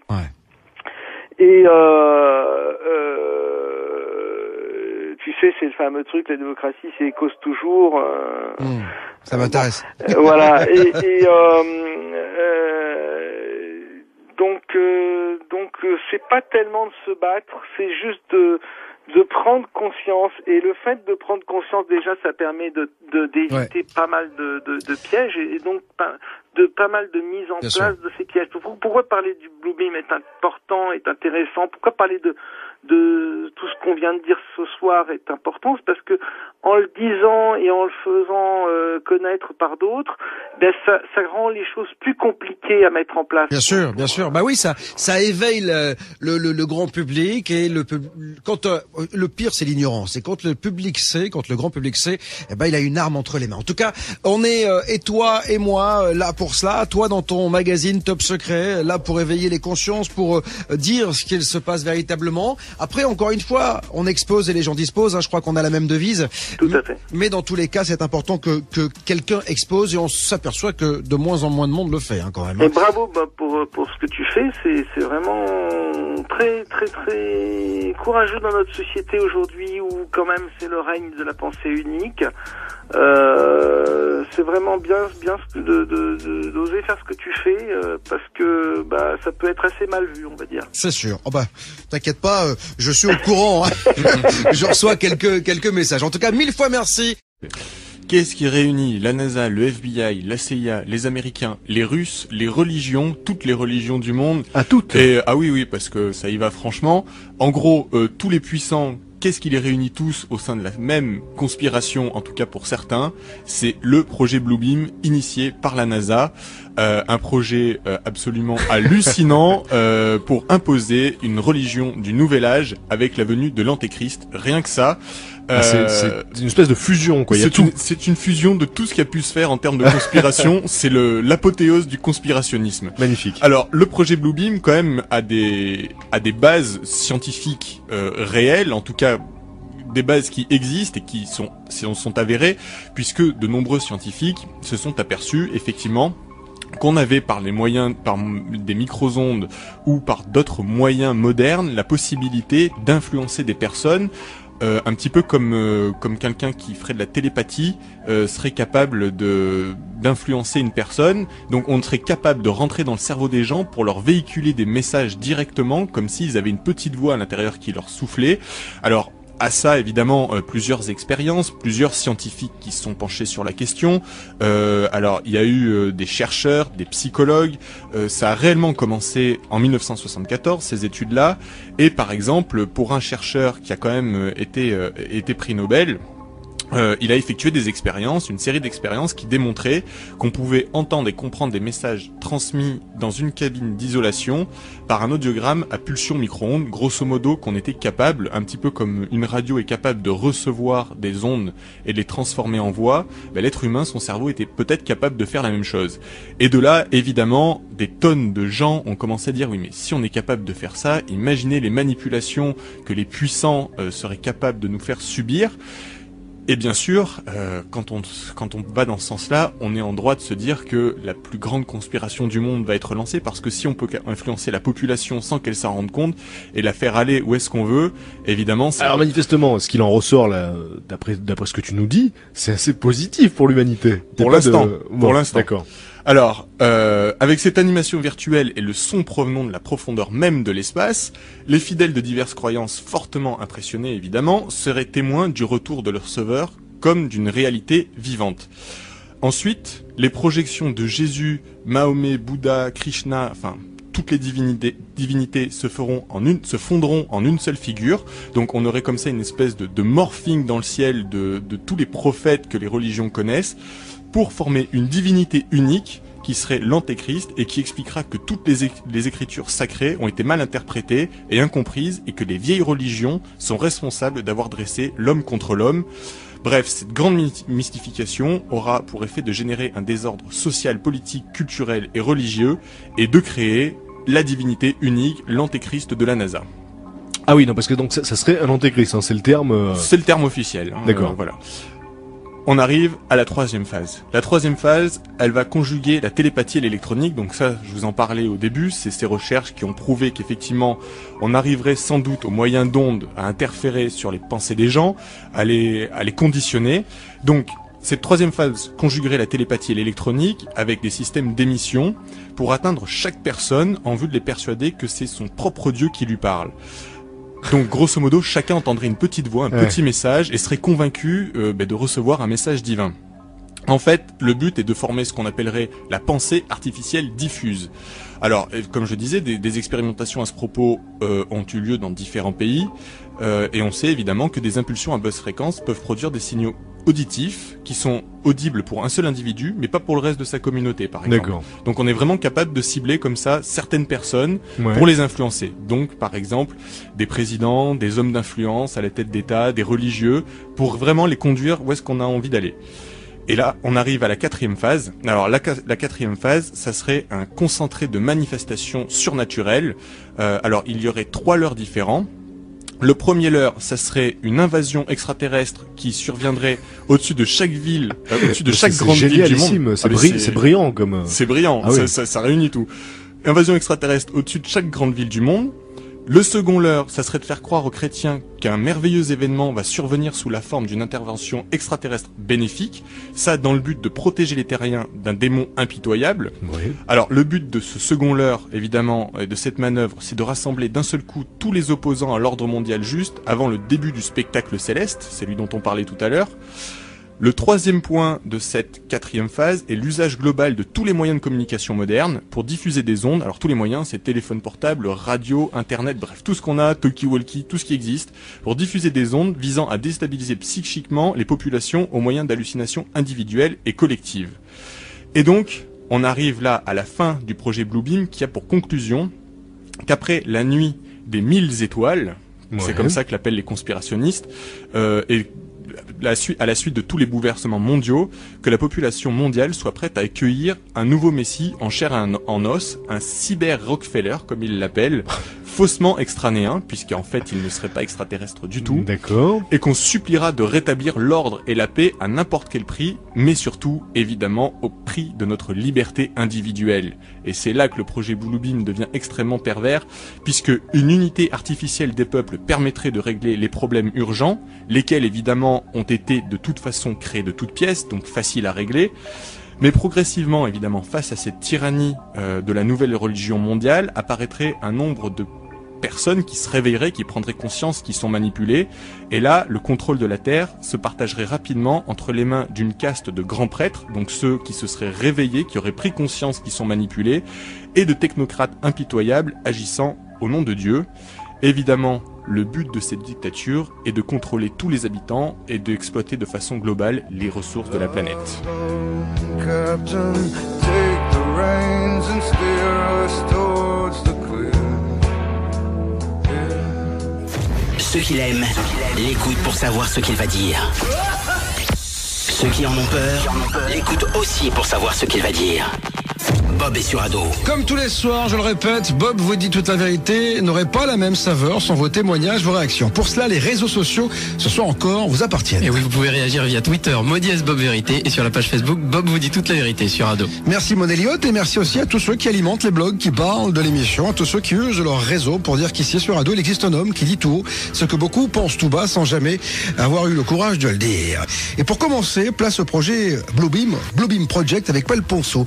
Bonsoir Paul. Bonsoir Marc. Non, moi c'est Bob. Bonsoir Bob. Mais c'est pas grave. Un point pour moi. C'est parce que j'ai parlé de Marguerite juste avant. Exactement. Qui est un ami d'ailleurs. Oui, c'est pour ça. C'est comme ça détend l'atmosphère.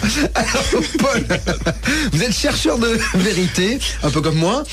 Alors vous avez écrit Le plan secret du diable, édité à compte d'auteur. Il parle, ce bouquin, de présence reptilienne, donc du projet Bluebeam, des nouvelles vibrations et de la mise en place du nouvel ordre mondial.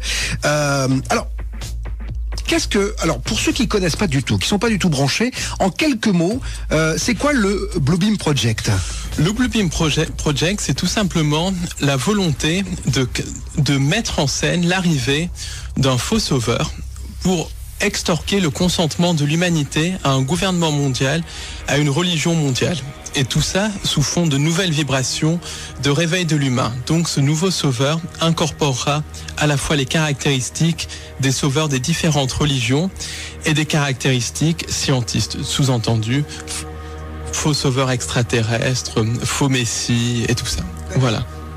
Donc en fait, c'est la grande manip, quoi, en fait, tout simplement. Exactement. La grande manipulation au niveau du mouvement New Age. Manipulation qui s'inscrit d'ailleurs dans tout notre quotidien, dans toute notre vie, à la fois dans notre vie de tous les jours et dans la politique internationale, l'actualité. Voilà. Alors moi, quand on a commencé à travailler sur l'émission, on a vu souvent la NASA revenir. Est-ce que on a dit au départ que c'était la NASA qui était derrière tout cela? Alors j'étais un peu surpris parce qu'il y a un aspect très religieux quand même dans ce Blue Beam Project également. On en parlera, on va le détailler. Est-ce que la NASA est au départ à l'origine de ce projet ou pas du tout? Clairement, la NASA est un des fers de lance du projet. La NASA va être utilisée dans ce projet, mais la NASA n'est pas du tout à l'origine de ce projet. Ce qui est à l'origine de ce projet, c'est essentiellement ce qu'on peut appeler les Illuminati, ce qui est complètement différent des Illuminés de Bavière. Certaines races d'entités extraterrestres ou d'entités sans âme que certains qualifient de reptiliens, d'autres qualifieront dans le langage plus judéo-chrétien de démons, certaines autres personnes les qualifieront de djinns, en bref des entités non humaines. Et il y a également certaines sociétés secrètes qui sont utilisées par les Illuminati, utilisées par les entités non humaines pour mettre en place ce projet. Est-ce qu'il a des chances d'aboutir véritablement ce projet ? Ou est-ce qu'on est vraiment dans une utopie? Parce que arriver à un moment donné, se dire bon, je vais manipuler le monde entier, on peut le faire avec des gens qui sont pas quand un QI tu vois, proche d'une huître. Mais à un moment donné, quand on réfléchit un petit peu, bon, on se dit quand même, il faut pas nous prendre pour des cons, non? La manipulation a lieu tous les jours, à tout moment. Par exemple, moi, je fréquente beaucoup de gens dans le mouvement New Age, des gens dits éveillés, et je suis surpris de voir le nombre de personnes qui se laissent manipuler par des imbécilités, comme par exemple la mascarade de la démocratie, la mascarade de la politique. Beaucoup de gens dans le milieu New Age disent je vote parce que je dois voter, parce que des gens sont morts pour ça. Ils vont voter pour des candidats qui représentent qui sont très souvent deux faces d'une même pièce. On voit aussi beaucoup de gens qui sont dans soi-disant réveillés, mais qui sont dans cette optique de l'arrivée d'un sauveur externe et tout ça. Donc la manipulation fonctionne très bien. Un exemple de manipulation, c'est la manipulation du 11 septembre. Il faut savoir que on avait fait un sujet le 11 septembre dernier, très belle émission dessus, à 2 heures, c'était magnifique. Il faut savoir par exemple que lors du 11 septembre, beaucoup d'Américains disaient que Bush ne faisait pas assez pour les protéger. Et à la fin, donc comme dans les années 2006, 2007, 2008, à la fin de l'administration Bush, il y avait un tiers des Américains, je dis bien un tiers des Américains, qui pensaient que Bush ne faisait pas assez pour les protéger, alors que George Bush a supprimé les libertés publiques des Américains, a lancé des guerres de conquête sur un mensonge. Donc il faut voir un peu comment on peut manipuler facilement les gens. On a toujours la sensation, Paul, que tout ça vient des États-Unis. Est-ce que c'est vrai qu'au départ, la genèse, elle est américaine ou pas? Pas du tout, pas du tout. La genèse de tous ces projets, alors si on remonte à très loin dans le temps, à l'époque sumérienne, égyptienne, babylonienne, à l'époque des civilisations anciennes, la genèse, c'est essentiellement la civilisation de Sumer, la civilisation égyptienne, donc qui est en fait civilisation de Sumer qui allait jusqu'au Caucase, jusqu'en Iran, la civilisation égyptienne, mais il y a aussi un rôle très important de la Chine, du nord de l'Inde, de certaines régions du Tibet. Donc c'est une genèse qui est... Mais donc quand je vous écoute, ça veut dire ça remonte à très loin. C'est une manipulation de l'humanité qui remonte à 6, 7, 10 000 ans et même à des temps bien antérieurs, à l'époque du déluge. Donc il y a à peu près 12 000 ans et encore... Mais déjà, Paul, moi j'ai l'impression quand même qu'aujourd'hui, les religions, elles manipulent déjà tout le monde. C'est-à-dire que... j'en viens justement. De nos jours, en fait, le point principal de la manipulation, c'est l'Europe. Alors je dirais qu'il y a plusieurs lieux de manipulation.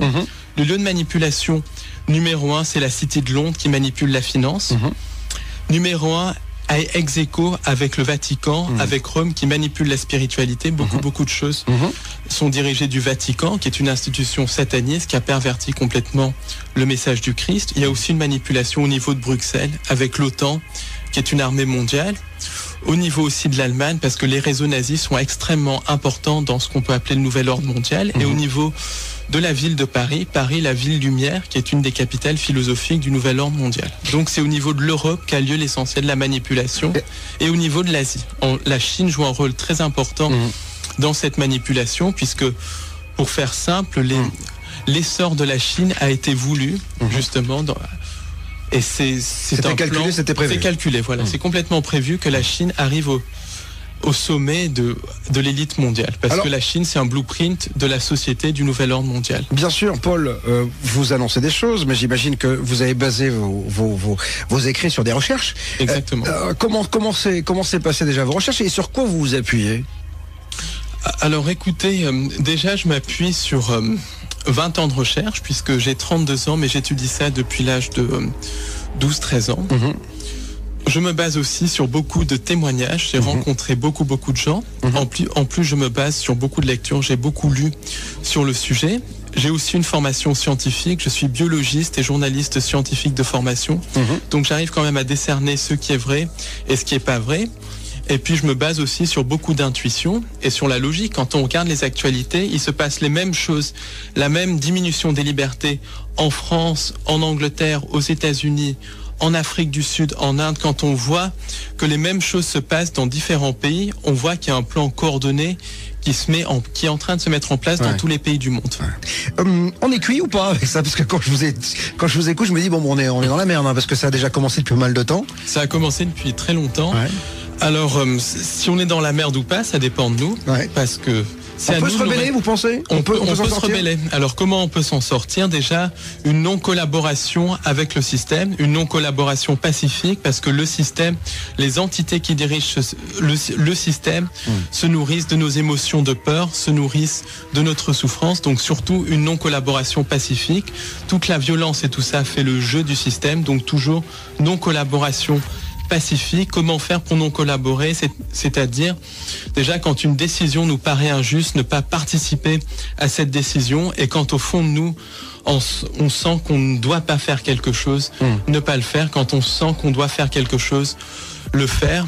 C'est essentiellement ça, la non-collaboration. Par exemple, il y a un gros problème à l'heure actuelle avec la vaccinologie. Il y a des parents qui se font retirer leurs enfants parce qu'ils refusent de les faire vacciner. Avant de rentrer à l'école, Mais si tous les parents avaient les couilles de dire je ne ferai pas vacciner mon enfant, ou je ferai vacciner mon enfant si j'en ai envie, le système pourrait rien faire, parce que c'est par le nombre. Si on est beaucoup plus nombreux que... Oui, mais on ne peut pas... D'accord, mais on ne peut pas non plus ne pas comprendre que certains vaccins, quand même, ont sauvé des vies. Alors ça, Pasteur, c'est pas un enfant de cœur quand même. Donc voilà, on lui doit beaucoup de choses quand même. Le dogme pastorien est faux de A jusqu'à Z. Il faudrait mieux regarder du côté de Béchamp et du côté du terrain, parce que pour Pasteur, c'est une médecine extrêmement économique, une médecine de fric en fait. Parce qu'il faut savoir que Pasteur a été mis sur le marché par Napoléon III pour faire concurrence à la chimie allemande, qu'il était extrêmement connecté à un réseau de sociétés secrètes, un réseau franc-maçon, et le dogme pastorien, c'est essentiellement un microbe, une maladie, un vaccin. Donc ça fait vendre, ça fait vendre, ça fait vendre. Et ça crée la peur, alors que le vrai dogme, c'est le dogme de Béchamp. Une maladie naît à cause d'un terrain. D'ailleurs, on le voit, quand il y a des épidémies hivernales de grippe, beaucoup de gens vont avoir la grippe et beaucoup de gens ne vont pas l'avoir dans une même famille, parce que c'est une question de terrain. Et c'est ce qui explique que des thérapies beaucoup plus douces comme l'homéopathie fonctionnent, parce qu'elles travaillent sur le terrain. Qui est derrière la conspiration médicale ou la conspiration en général? En général. Alors, qui est derrière? C'est essentiellement des entités sans âme que certains qualifient de reptiliens, que d'autres qualifient de démons, d'autres encore peuvent qualifier de djinns. Ça, c'est en fonction du langage, de la religion, de la croyance. Mais c'est essentiellement des entités interdimensionnelles qui n'ont pas d'étincelle divine, des sortes de formes d'intelligence artificielle qui nous manipulent par la peur. Mais alors, attendez, je reprends j'essaie de comprendre, hein, Paul. Donc, vous me dites qu'aujourd'hui, le projet Bluebeam est donc dirigé par des entités, mais d'où elles viennent ces entités? C'est quoi, extraterrestres, pas extraterrestres? Elles sont où dans l'univers? C'est des entités qu'on peut qualifier d'extraterrestres parce qu'elles ne sont pas humaines, mais qui essentiellement vivent dans les interunivers. Les interunivers, c'est quoi? C'est des espèces d'espaces qui sont situés à une autre fréquence que la réalité physique, qui ont d'ailleurs été documentées par une physicienne italienne, Giuliana Conforto, dont je vous recommande le livre L'univers organique. Elle a découvert ces univers parallèles, si vous voulez, par l'intermédiaire de photons, de recherches sur la lumière et tout ça. Et ces univers parallèles, il y a des univers qu'on peut appeler positifs et des univers négatifs qui sont incompatibles avec l'existence d'une vie organique, avec l'existence d'une étincelle divine. Et c'est de là d'où viennent ces entités sans âme, ces entités reptiliennes qu'on peut qualifier de démons dans le langage judéo-chrétien.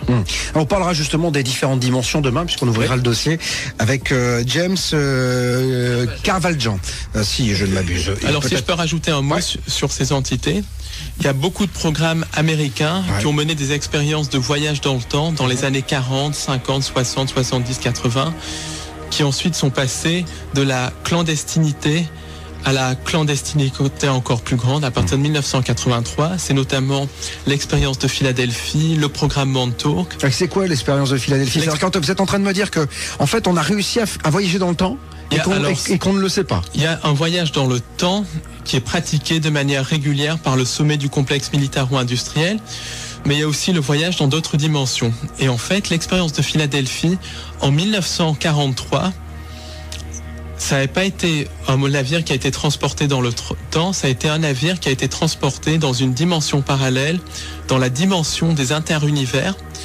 Et les marins qui ont survécu dans ce navire, l'USS Eldridge, ont décrit des expériences absolument terribles menées par des entités qui ressemblaient à des insectes, avec des faces d'insectes et avec aussi un aspect entre reptilien et insectes. Et ces expériences terribles, c'était des expériences de type médical.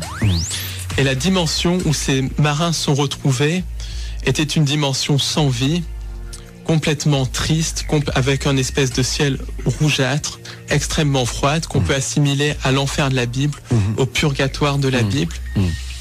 Et les marins ont passé plusieurs mois dans cette dimension, alors que sur Terre, à peu près 10 ou 15 secondes s'étaient écoulées.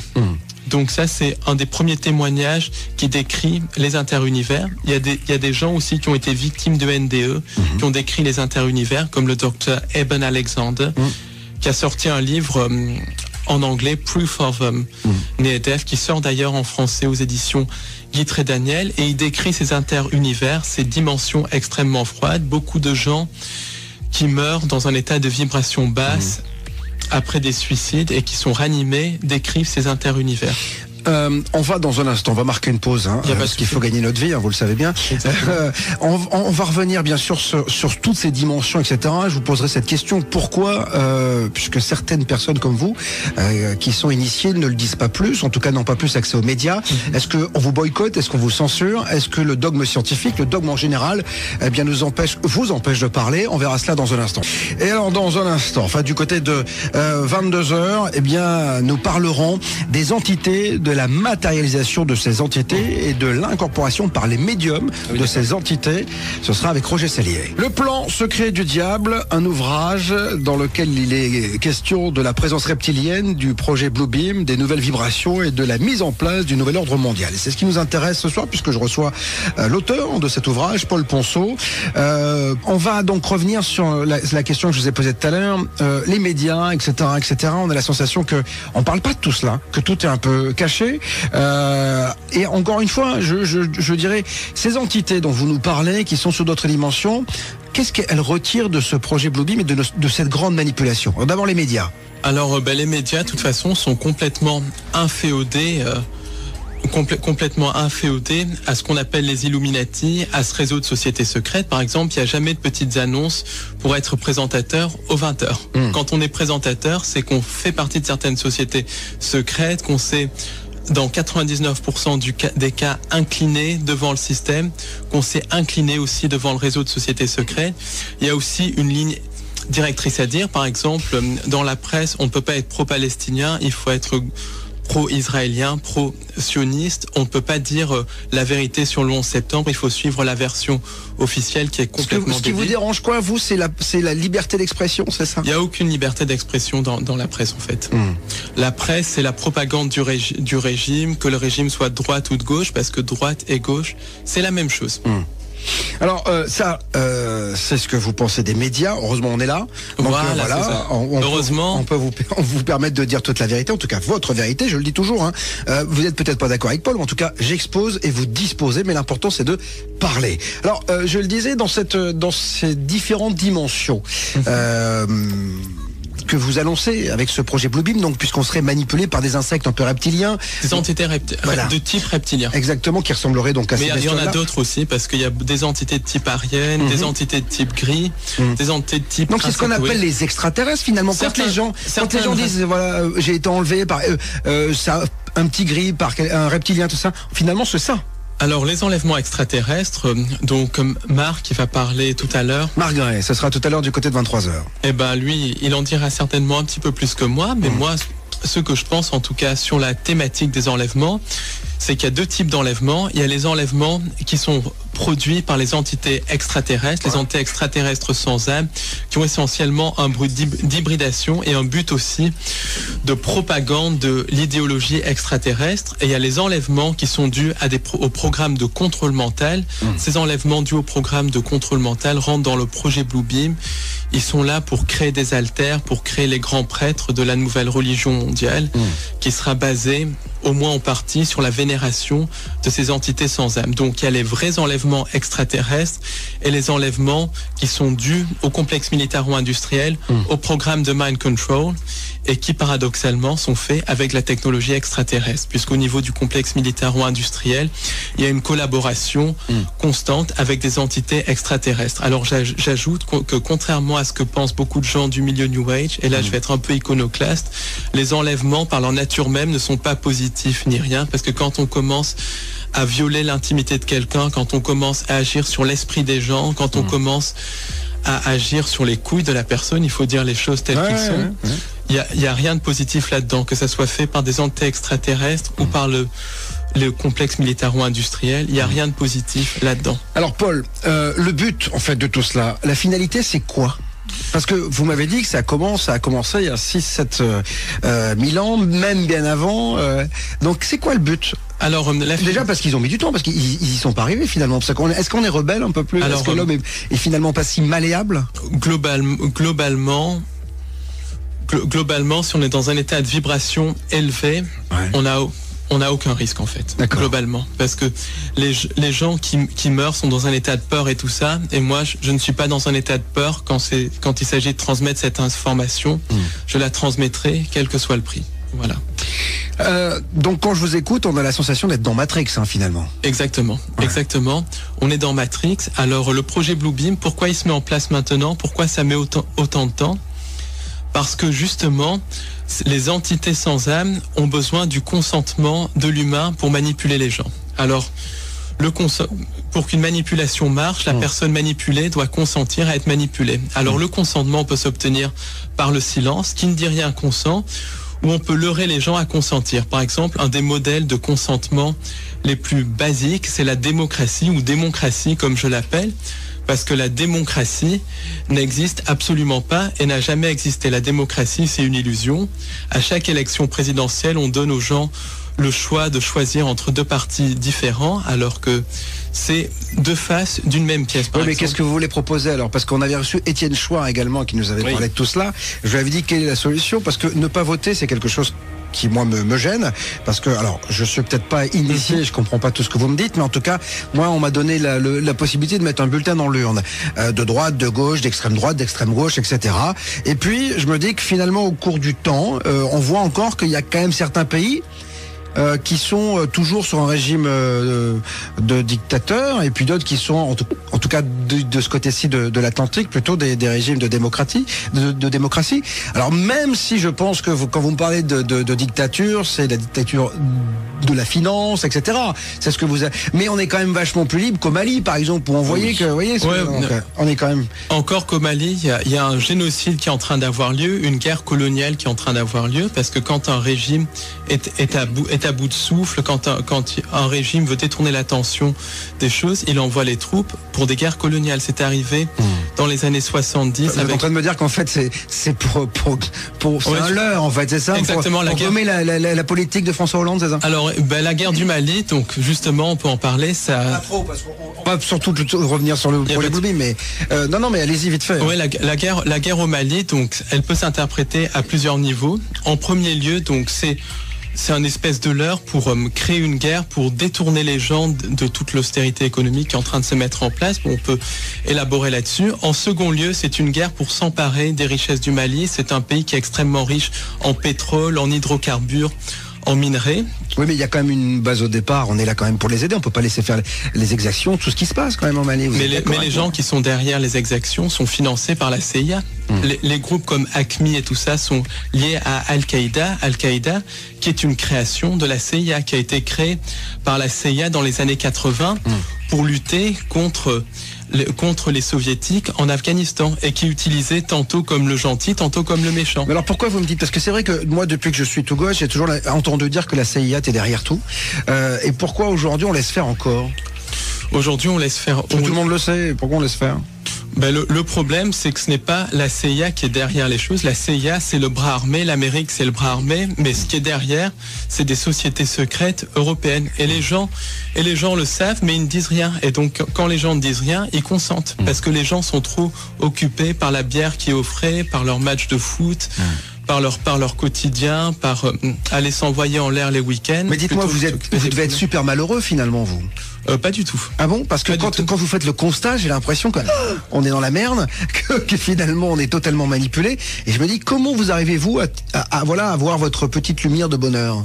Alors ma petite lumière de bonheur, c'est par mes proches, d'ailleurs, qui est ici. Ma petite lumière de bonheur aussi, c'est par cette recherche, en transmettant cette information aux gens, en leur disant comment se libérer. Et puis en ayant compris qu'il y a autre chose que ce monde de merde, et en ayant compris notre véritable nature, qui est une nature divine, et en essayant de comprendre les règles du jeu. Et les règles du jeu, c'est justement de comprendre qu'on est dans une matrice, qu'on est prisonnier de ce système, de cette lumière artificielle qu'on peut appeler lumière luciférienne, qu'on peut appeler la matrice, qu'on peut appeler l'égrégore. Et le but du jeu, c'est de sortir de ça. La matrice, nous sommes en plein dedans.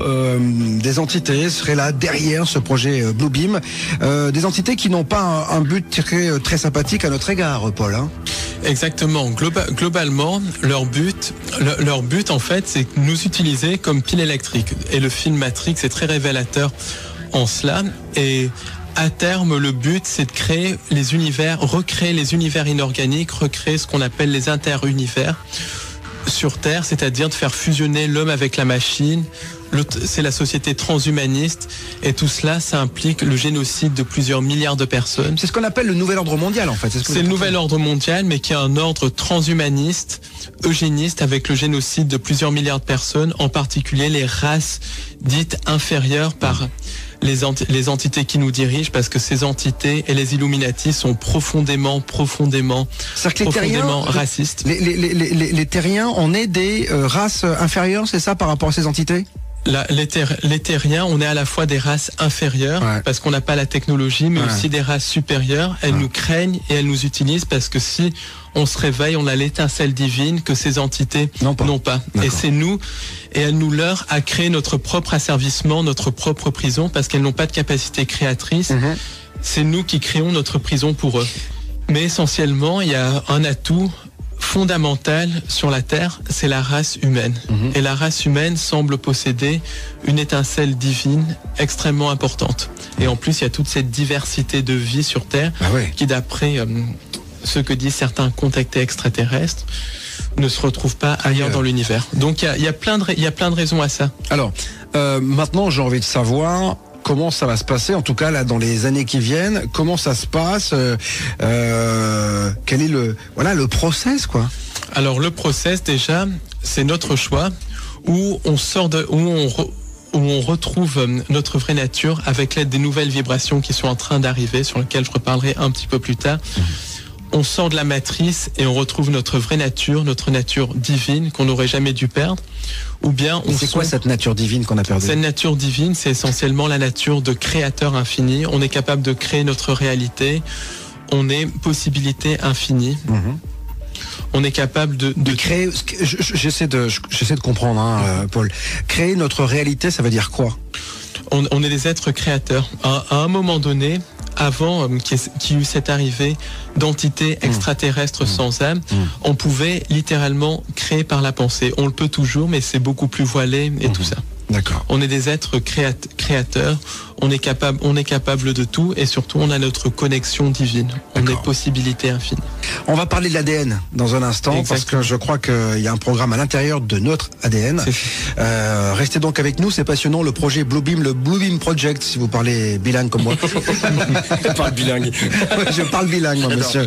C'est comme ça, c'est Ado, mon nom est Bob et je vous dis toute la vérité. Ça réagit énormément, mon Elliot. Il y a beaucoup de questions pour savoir de quoi se nourrissent les entités sans âme. Alors, ces entités derrière le nouvel ordre mondial, globalement, se nourrissent de deux choses. Alors, elles se nourrissent de sang humain par l'intermédiaire des Illuminati, en possédant les Illuminati, et surtout de nos peurs, de toutes nos émotions liées à la peur. Et ça explique la recrudescence de rituels sataniques à travers le monde, parce que les réseaux sataniques sont une réalité. Le satanisme, c'est un cancer de la société, c'est ce qui fait tourner les Illuminati. Et les rituels sataniques, c'est quelque chose qui a lieu dans les hôtels particuliers parisiens, les hôtels particuliers londoniens, les hôtels particuliers de New York, les palais de Shanghai. En fait, c'est chez les riches, quoi, vous êtes en train de me dire ça, parce qu'un hôtel particulier à Paris, ça vaut 15 millions d'euros. Donc, voilà, c'est même pas chez les riches. Chez les initiés, dans les familles Illuminati, dans certaines loges de sociétés secrètes, c'est un des cancers de la société. C'est un sujet qui est tabou, même parmi les chercheurs de vérité, et c'est un sujet que j'ai envie d'exposer, de dénoncer, parce que c'est vraiment un génocide qui a lieu sous nos yeux. Et attendez, qu'est-ce qu'ils font dans ces rituels sataniques? Ils tuent pas des gens quand même. Dans ces rituels sataniques, il y a justement une composante de sacrifice humain. Et c'est un ciment qui relie malheureusement le monde de la politique, une partie du monde de la politique bien sûr. Mais que fait la police? La police est très souvent corrompue par ça ou est très souvent ignorante. Par exemple, en Angleterre. Enfin, on a les services secrets, on a des gens quand même qui sont de la DGSE, des gens ont des RG, on sait tout aujourd'hui sur tout le monde. Alors, on peut pas croire, Paul, qu'il y a des gens dans des hôtels particuliers qui font des sacrifices humains, qui se nourrissent de sang, et que la police ne fait rien et qu'on le sait pas. Beaucoup de gens dans les services secrets sont complices de tout cela à un certain niveau. Beaucoup de gens à un certain niveau dans la police, et encore une fois pas tous, sont complices de ça. Et beaucoup d'autres policiers refusent même de voir la vérité en face, parce que pour eux ça paraît incroyable, et pourtant c'est vrai. Exemple, il y a en Angleterre une affaire qui vient de sortir, qui est l'affaire Jimmy Savile. Alors l'affaire Jimmy Savile, c'est en gros une affaire de pédophilie qui implique un ancien présentateur de télévision anglais décédé en 2011, Jimmy Savile. Et Jimmy Savile avait ses entrées au niveau de la noblesse anglaise, de la très haute noblesse anglaise, au niveau d'une certaine famille qu'on ne nomme pas. Il avait ses entrées aussi au niveau de beaucoup d'hommes politiques anglais, des deux partis, travaillistes et conservateurs. Et cet homme-là est un des plus grands délinquants sexuels du Royaume-Uni. Il a abusé plus de 500 enfants. Pendant 30 ans, il y a eu une omerta totale. Et maintenant, il y a des témoignages qui commencent à sortir, qui disent que Jimmy Savile participait à des rituels sataniques avec des hommes politiques au niveau de l'île de Jersey, dans certains palais et tout ça. Et il y a une opération de police, mais qui ne parle absolument pas des connexions politiques, donc qui met en accusation des gens du show business et tout ça, mais qui ne va même pas regarder du côté des politiques, du côté de la noblesse. Alors, ça me rappelle un peu Whitechapel quand même, ça déjà, ça. C'est un petit peu les affaires de Whitechapel. L'affaire Dutroux, par exemple, implique une grande partie de la très haute noblesse belge. Elle implique aussi un grand nombre d'hommes politiciens belges, des notables de l'OTAN, des notables des Bilderberg. Bon, on a compris que de toute façon, c'était pourri. Hein. C'est-à-dire que là, on est quand même dans le sordide. Hein. C'est-à-dire que dans le monde politique, globalement, le monde, les Illuminati, c'est un système qui est ce qu'on peut appeler satanique, qui est basé sur le sacrifice humain, sur la sexualité dépravée. C'est absolument horrible. Pourquoi ? Parce que l'énergie de peur dégagée lors de ces rituels va nourrir ces entités sans âme qui se nourrissent de nos peurs. Ensuite, il y a d'autres rituels à très grande échelle, des rituels sataniques à très grande échelle, qui font appel au symbolisme. Pourquoi ? Parce que le symbolisme va porter essentiellement la vibration de la personne qui a créé le symbole, et beaucoup de symboles sont créés ou détournés par les Illuminati. Et un symbole, c'est quoi ? Un symbole, ça peut être une figure géométrique, comme le triangle par exemple, ça peut être une date, le chiffre 11 par exemple joue un rôle de symbole parce que 11 ans c'est associé au cycle solaire et les Illuminati ont détourné le cycle solaire. Le symbole du serpent, c'est un symbole qui fait référence aux reptiliens, et beaucoup d'événements de l'actualité sont des rituels sataniques de très grande ampleur. La guerre au Mali par exemple est un rituel satanique, elle a commencé le 11 janvier. L'affaire Mera aussi porte beaucoup d'éléments qui laisse penser qu'il s'agit d'un rituel satanique avec un début le 11 mars, une fin le 22 mars. On va laisser la fermière parce que je crois qu'en ce moment en plus on en reparle énormément, donc on va laisser ça parce qu'en plus il y a des gens qui ont été touchés là-dessus. Mais moi j'aimerais quand même qu'on revienne sur le programme donc à l'intérieur de notre ADN. Alors c'est quoi ? Alors en fait globalement l'homme a été génétiquement modifié par ces entités sans âme. Pourquoi génétiquement modifié ? Parce que ces entités sans âme ont créé ce qu'on appelle le subconscient, ce qu'on appelle l'ego, et et l'ego est extrêmement lié à l'ADN. On modifie l'ADN, on modifie l'ego, et beaucoup de gens sont sous le contrôle de leur ego. Quand on voit les gens dans le métro qui sont dans la routine métro, boulot, dodo, il y a des gens qui n'ont jamais pensé dans toute leur vie par eux-mêmes, qui sont complètement sous le contrôle de leur ego ou de leur subconscient. Et dans le subconscient, donc dans notre ADN, puisque c'est l'ADN qui commande l'ego, il y a un programme qui fait qu'on peut être manipulé extrêmement facilement, et ce programme, c'est le programme du sauveur externe. Qu'est-ce que c'est que le programme du sauveur externe ?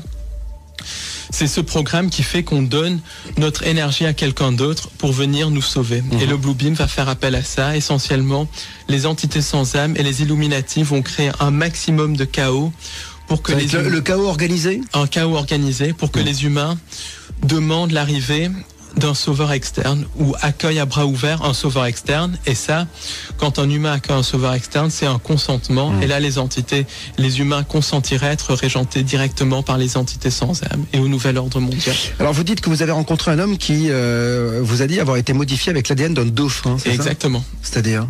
Alors, c'est-à-dire que... C'est un programme quoi, militaire ? Un programme militaire qui a eu lieu en France.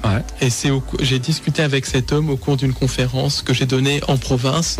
Je ne parlerai pas du nom de la ville. Et au début, je pensais que cet homme me disait des bêtises. Mais je lui ai parlé pendant longtemps et j'ai ressenti une grande sincérité. Et il a expliqué avoir été modifié par de l'ADN, avec de l'ADN de dauphin, dans le cadre d'une expérience militaire. Pourquoi ? Parce que les militaires, le complexe militaro-industriel de haut niveau a une technologie qui a plusieurs milliers d'années d'avance sur ce que l'on connaît.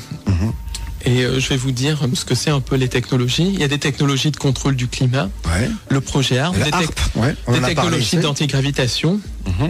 Donc beaucoup d'ovnis sont extraterrestres, mais encore plus d'ovnis sont des armes secrètes du complexe militaro-industriel du nouvel ordre mondial. Il y a une technologie d'hologramme, des créations d'hologrammes qui sont très utilisées dans le projet Blue Beam. Il y a des technologies aussi de clonage humain, de modification de l'humain. Il y a des programmes de création de chimères mi-humaines, mi-extraterrestres.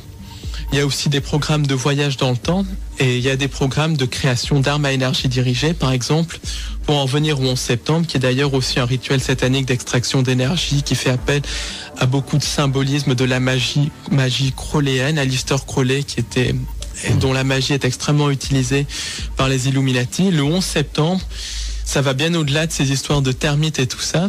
C'est un attentat sous fausse bannière qui a été fait par l'utilisation d'armes à énergie dirigée. Et pour cela, je vous invite à aller sur le site du docteur Judy Wood. Alors, Judy, G-U-D-Y, Wood, W-O-O-D, W-2-O-D. Et elle démontre de manière scientifique, c'est une physicienne du bâtiment, qu'au cours du 11 septembre, des armes à énergie dirigée ont été utilisées. Donc voilà un petit peu un échantillon des technologies qui sont utilisées par le sommet du complexe militaro-industriel et qui seront extrêmement utilisées lors du projet Bluebeam. Projet Bluebeam qui a beaucoup de niveaux, ça va extrêmement loin, qui fait appel à la fois à un faux messie, à la fois à une fausse invasion extraterrestre. Parce que vous dites à un moment donné aussi qu'il va y avoir la mise en place d'une religion universelle. Exactement. Ouais. C'est-à-dire qu'en fait, tous nos dogmes religieux vont tomber, là. Tous les dogmes religieux vont tomber. Mais Paul, moi, la question que j'ai envie de vous poser, pourquoi tout le temps Satan? Pourquoi c'est toujours aussi sombre que ça? Pourquoi c'est si sombre que ça? Moi, je suis là, vous voyez, ça fait 50 minutes qu'on discute. Ça commence à faire peur. Je me dis, mais qu'est-ce qui va se passer? C'est-à-dire que, mais on peut, parce que vous me disiez tout à l'heure, l'homme va se réveiller. En tout cas, on peut s'en sortir. On peut complètement. Voilà, mais combien de temps ça va prendre déjà? On peut s'en sortir extrêmement rapidement. Déjà, il y a des nouvelles vibrations qui sont en train d'arriver, qui sont en train d'agir sur les interunivers, qui expliquent d'ailleurs en partie la mise en place du projet Bluebeam. Ensuite, on peut se réveiller. Quand on veut, il suffit de prendre conscience qu'on est dans une prison, d'identifier notre ego et théoriquement, on peut se réveiller extrêmement rapidement. Le problème, c'est qu'on a tout un formatage par le système d'éducation qui est un système d'endoctrinement. On a tout un formatage aussi par les copains. Oh, on peut pas penser comme ça parce que sinon les copains penseront qu'on est... Justement, ils disent quoi vos amis quand vous leur parlez de tout cela? Alors qu'ils sont pas dans la librairie, hein. Ceux qui sont à l'extérieur. Vous en avez des amis qui sont à l'extérieur de ce groupe-là? J'en ai quelques-uns, mais j'évite d'en parler avec eux parce qu'il y a beaucoup de gens, malheureusement, c'est des murs de briques. On peut pas leur parler. C'est ce que je dis, cette émission ne peut pas être mise entre toutes les oreilles. Hein, c'est exactement. Voilà. Alors, on essaye, mais c'est très difficile. Il y a aussi... Je peux vous renvoyer, en fait, le boomerang, vous pouvez le reprendre dans la tête, en fait. Il y a peut-être des gens qui disent, oui, ben, ces propos, c'est justement lui, le nouvel ordre mondial, qui fait passer toutes ces idées. Vous voyez ce que je veux dire? C'est-à-dire que vous avez une théorie, vous avez là, pour le coup, tout est vachement réfléchi. Qui me dit pas que c'est vous, finalement, qui êtes derrière tout ça? Parce que vous comprenez que je peux vous poser cette question. Oui, bien sûr. En fait, il faut parler de ça parce qu'il faut être complètement au courant de ce qui va se passer. Je donne un exemple. Si on est en train de prendre un pique-nique au milieu d'une voie de chemin de fer parce que tout est beau, tout est magnifique et tout, si on n'est pas conscient que des trains peuvent arriver, on finit par se faire écraser. Donc, la première chose pour se sortir de ça, c'est informer les gens, de savoir à quoi on a affaire. Et ensuite, c'est de proposer les solutions. Et les solutions sont extrêmement nombreuses parce qu'on a des aides, je dis bien des aides angéliques, on a aussi beaucoup de solutions au fond de nous-mêmes, en fait. Alors, vous me disiez aussi, lorsqu'on a préparé l'émission, que les Illuminati ont des technologies qui ont des dizaines d'années d'avance. Ils peuvent donc nous envoyer, puisqu'ils nous envoient des choses plutôt pas mal des fois à des quidam, en disant, comme vous et moi, ils envoient des technologies ou des choses comme ça. En tout cas, des gens qui sont... vous me parliez tout à l'heure de ce monsieur-là qui faisait en banlieue parisienne de l'énergie propre, etc. Mais ils peuvent balancer aussi des infos qui sont pourries. Alors, justement, beaucoup de textes de channeling, par exemple, beaucoup de textes de channeling sont issus du projet ARP, sont issus du bas astral, sont issus même de manipulation mentale, de déclenchement de programmes de contrôle mental. Par exemple, quand on lit des livres de channeling, je suis dans une librairie, je suis bien placé pour le savoir, il y a beaucoup de livres de channeling, c'est vraiment de la merde, c'est ce qu'il faut dire. Il y a rien dedans, il y a aucune spiritualité à l'intérieur, c'est des messages complètement bateaux et tout, donc il y a énormément de désinformation. L'ufologie, par exemple, il y a beaucoup de désinformation qui est balancée dans l'ufologie. Beaucoup de groupes ufologiques sont d'ailleurs tenus par certaines sociétés secrètes, par certains services secrets et propage justement la propagande du nouvel ordre mondial. La propagande du nouvel ordre mondial, c'est cette fameuse fausse invasion extraterrestre, alors que l'invasion extraterrestre a déjà eu lieu depuis très longtemps. Et il y a aussi l'autre extrême, c'est des sauveurs extraterrestres pour qu'on délègue notre pouvoir à quelqu'un d'autre, alors que le pouvoir est en nous, ce qui n'exclut pas des aides, parce qu'il y a des aides angéliques, il y a des aides extraterrestres, mais c'est pas des sauveurs. Même moi, j'ai vécu beaucoup d'épreuves il y a 2 ou 3 ans, et pour tenir, pour en arriver où j'en suis, il faut une aide extérieure, parce que je n'aurais pas eu la force de continuer. Mais l'aide, ça veut pas dire sauveur. Aide-toi et le ciel t'aidera, dit la Bible. Dites-moi, c'est marrant parce que vous faites référence quand même à la Bible, qui est quand même... La Bible, où il y a beaucoup de trucs sataniques, mais où il y a quelques éléments de vérité à l'intérieur. Bon, bah, tant mieux, j'espère, parce que c'est quand même de toute façon, pas mal écrit quand même. De toute façon, toute bonne désinformation, en fait, va avoir 90% de conneries et 10% de vérité. Il y a toujours de la vérité quelque part. Dites-moi, il n'y a pas un côté parano, parce que c'est ce qu'on nous dit un peu, Nicolas, par contre, dit, est-ce que il n'y a pas un côté un peu parano dans tout cela? Écoutez, vous comprenez qu'on puisse vous dire ça? Écoutez, on peut retourner l'argument. Qui est le plus paranoïaque, les gens qui pensent qu'il y a des mauvais musulmans qui vont planter des bombes de partout, ou les gens qui s'intéressent au nouvel ordre mondial, qui veulent savoir ce qu'il y a derrière les choses? On rappelle quand même que on dit toujours encore, je le dis toujours, les terroristes, c'est une infime partie de gens qui se disent musulmans. Quand même, les gens dans le monde veulent vivre en paix. C'est vachement important de rappeler, parce que arrêtez de stigmatiser, mesdames et messieurs, parce que ça fait le jeu de certaines partis politiques. Mais justement, beaucoup de gens font l'amalgame déjà entre musulmans et terroristes. Ça, je supporte et le terrorisme islamiste, de toute façon, n'existe pas. Attention. Faut faire très attention. Exact. Le terrorisme, de toute façon, islamiste n'existe absolument pas. Le seul terrorisme, c'est le terrorisme d'État, qui a eu lieu donc le 11 septembre, qui a été fomenté par les néoconservateurs américains. Le gouvernement anglais est à l'origine, par exemple, des attentats du 7 juillet à Londres. Parce qu'en fait, tout est gouvernement. En fait, alors pour le coup, c'est la vraie manipulation gouvernementale. Voilà, on est vraiment des pions, et les gouvernements de tous les pays font ce qu'ils veulent de leurs citoyens et de leurs concitoyens. Exactement. Les gouvernements, comme dirait Guylaine Langto, le gouvernement gouverne aimant. Guylaine Langto, c'est la fondatrice du mouvement Personocratia, en fait, qui est un mouvement qui dit qu'il faut qu'on récupère notre propre pouvoir. Alors, juste, on va se quitter malheureusement dans 2 minutes. Vous reviendrez, j'imagine, pour continuer à en parler. Un contre-plan. Il y a un contre-plan. Qu'est-ce que vous me... Voilà, moi, je vais rentrer chez moi ce soir. Qu'est-ce que je dois me mettre dans la tête? Alors, le contre-plan, déjà. Alors, globalement, le contre-plan, c'est qu'il y a des nouvelles vibrations qui sont en train d'arriver. Si on choisit par notre libre arbitre de suivre ces nouvelles vibrations, on peut vraiment se libérer. Ensuite, le contre-plan, c'est notre humanité. On a une étincelle divine, on est 7 milliards, les entités sans âme ne sont que quelques dizaines ou quelques centaines de milliers au maximum. Nous, on est 7 milliards avec une étincelle divine.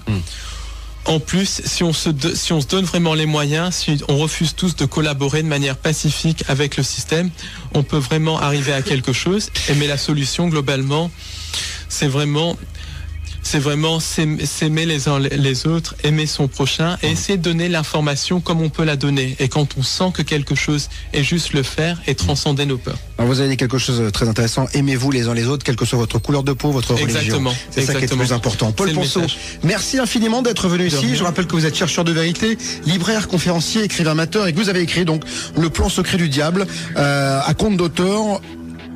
Voilà, si vous voulez en savoir plus, je vous conseille de vous procurer ce bouquin qui est quand même, il y a combien de pages Il y a à peu près 130 pages. Voilà. 130 pages, mais relativement grandes et écrites assez petites. Voilà, c'est ça. Donc, il y a pas mal de lectures. Merci Paul.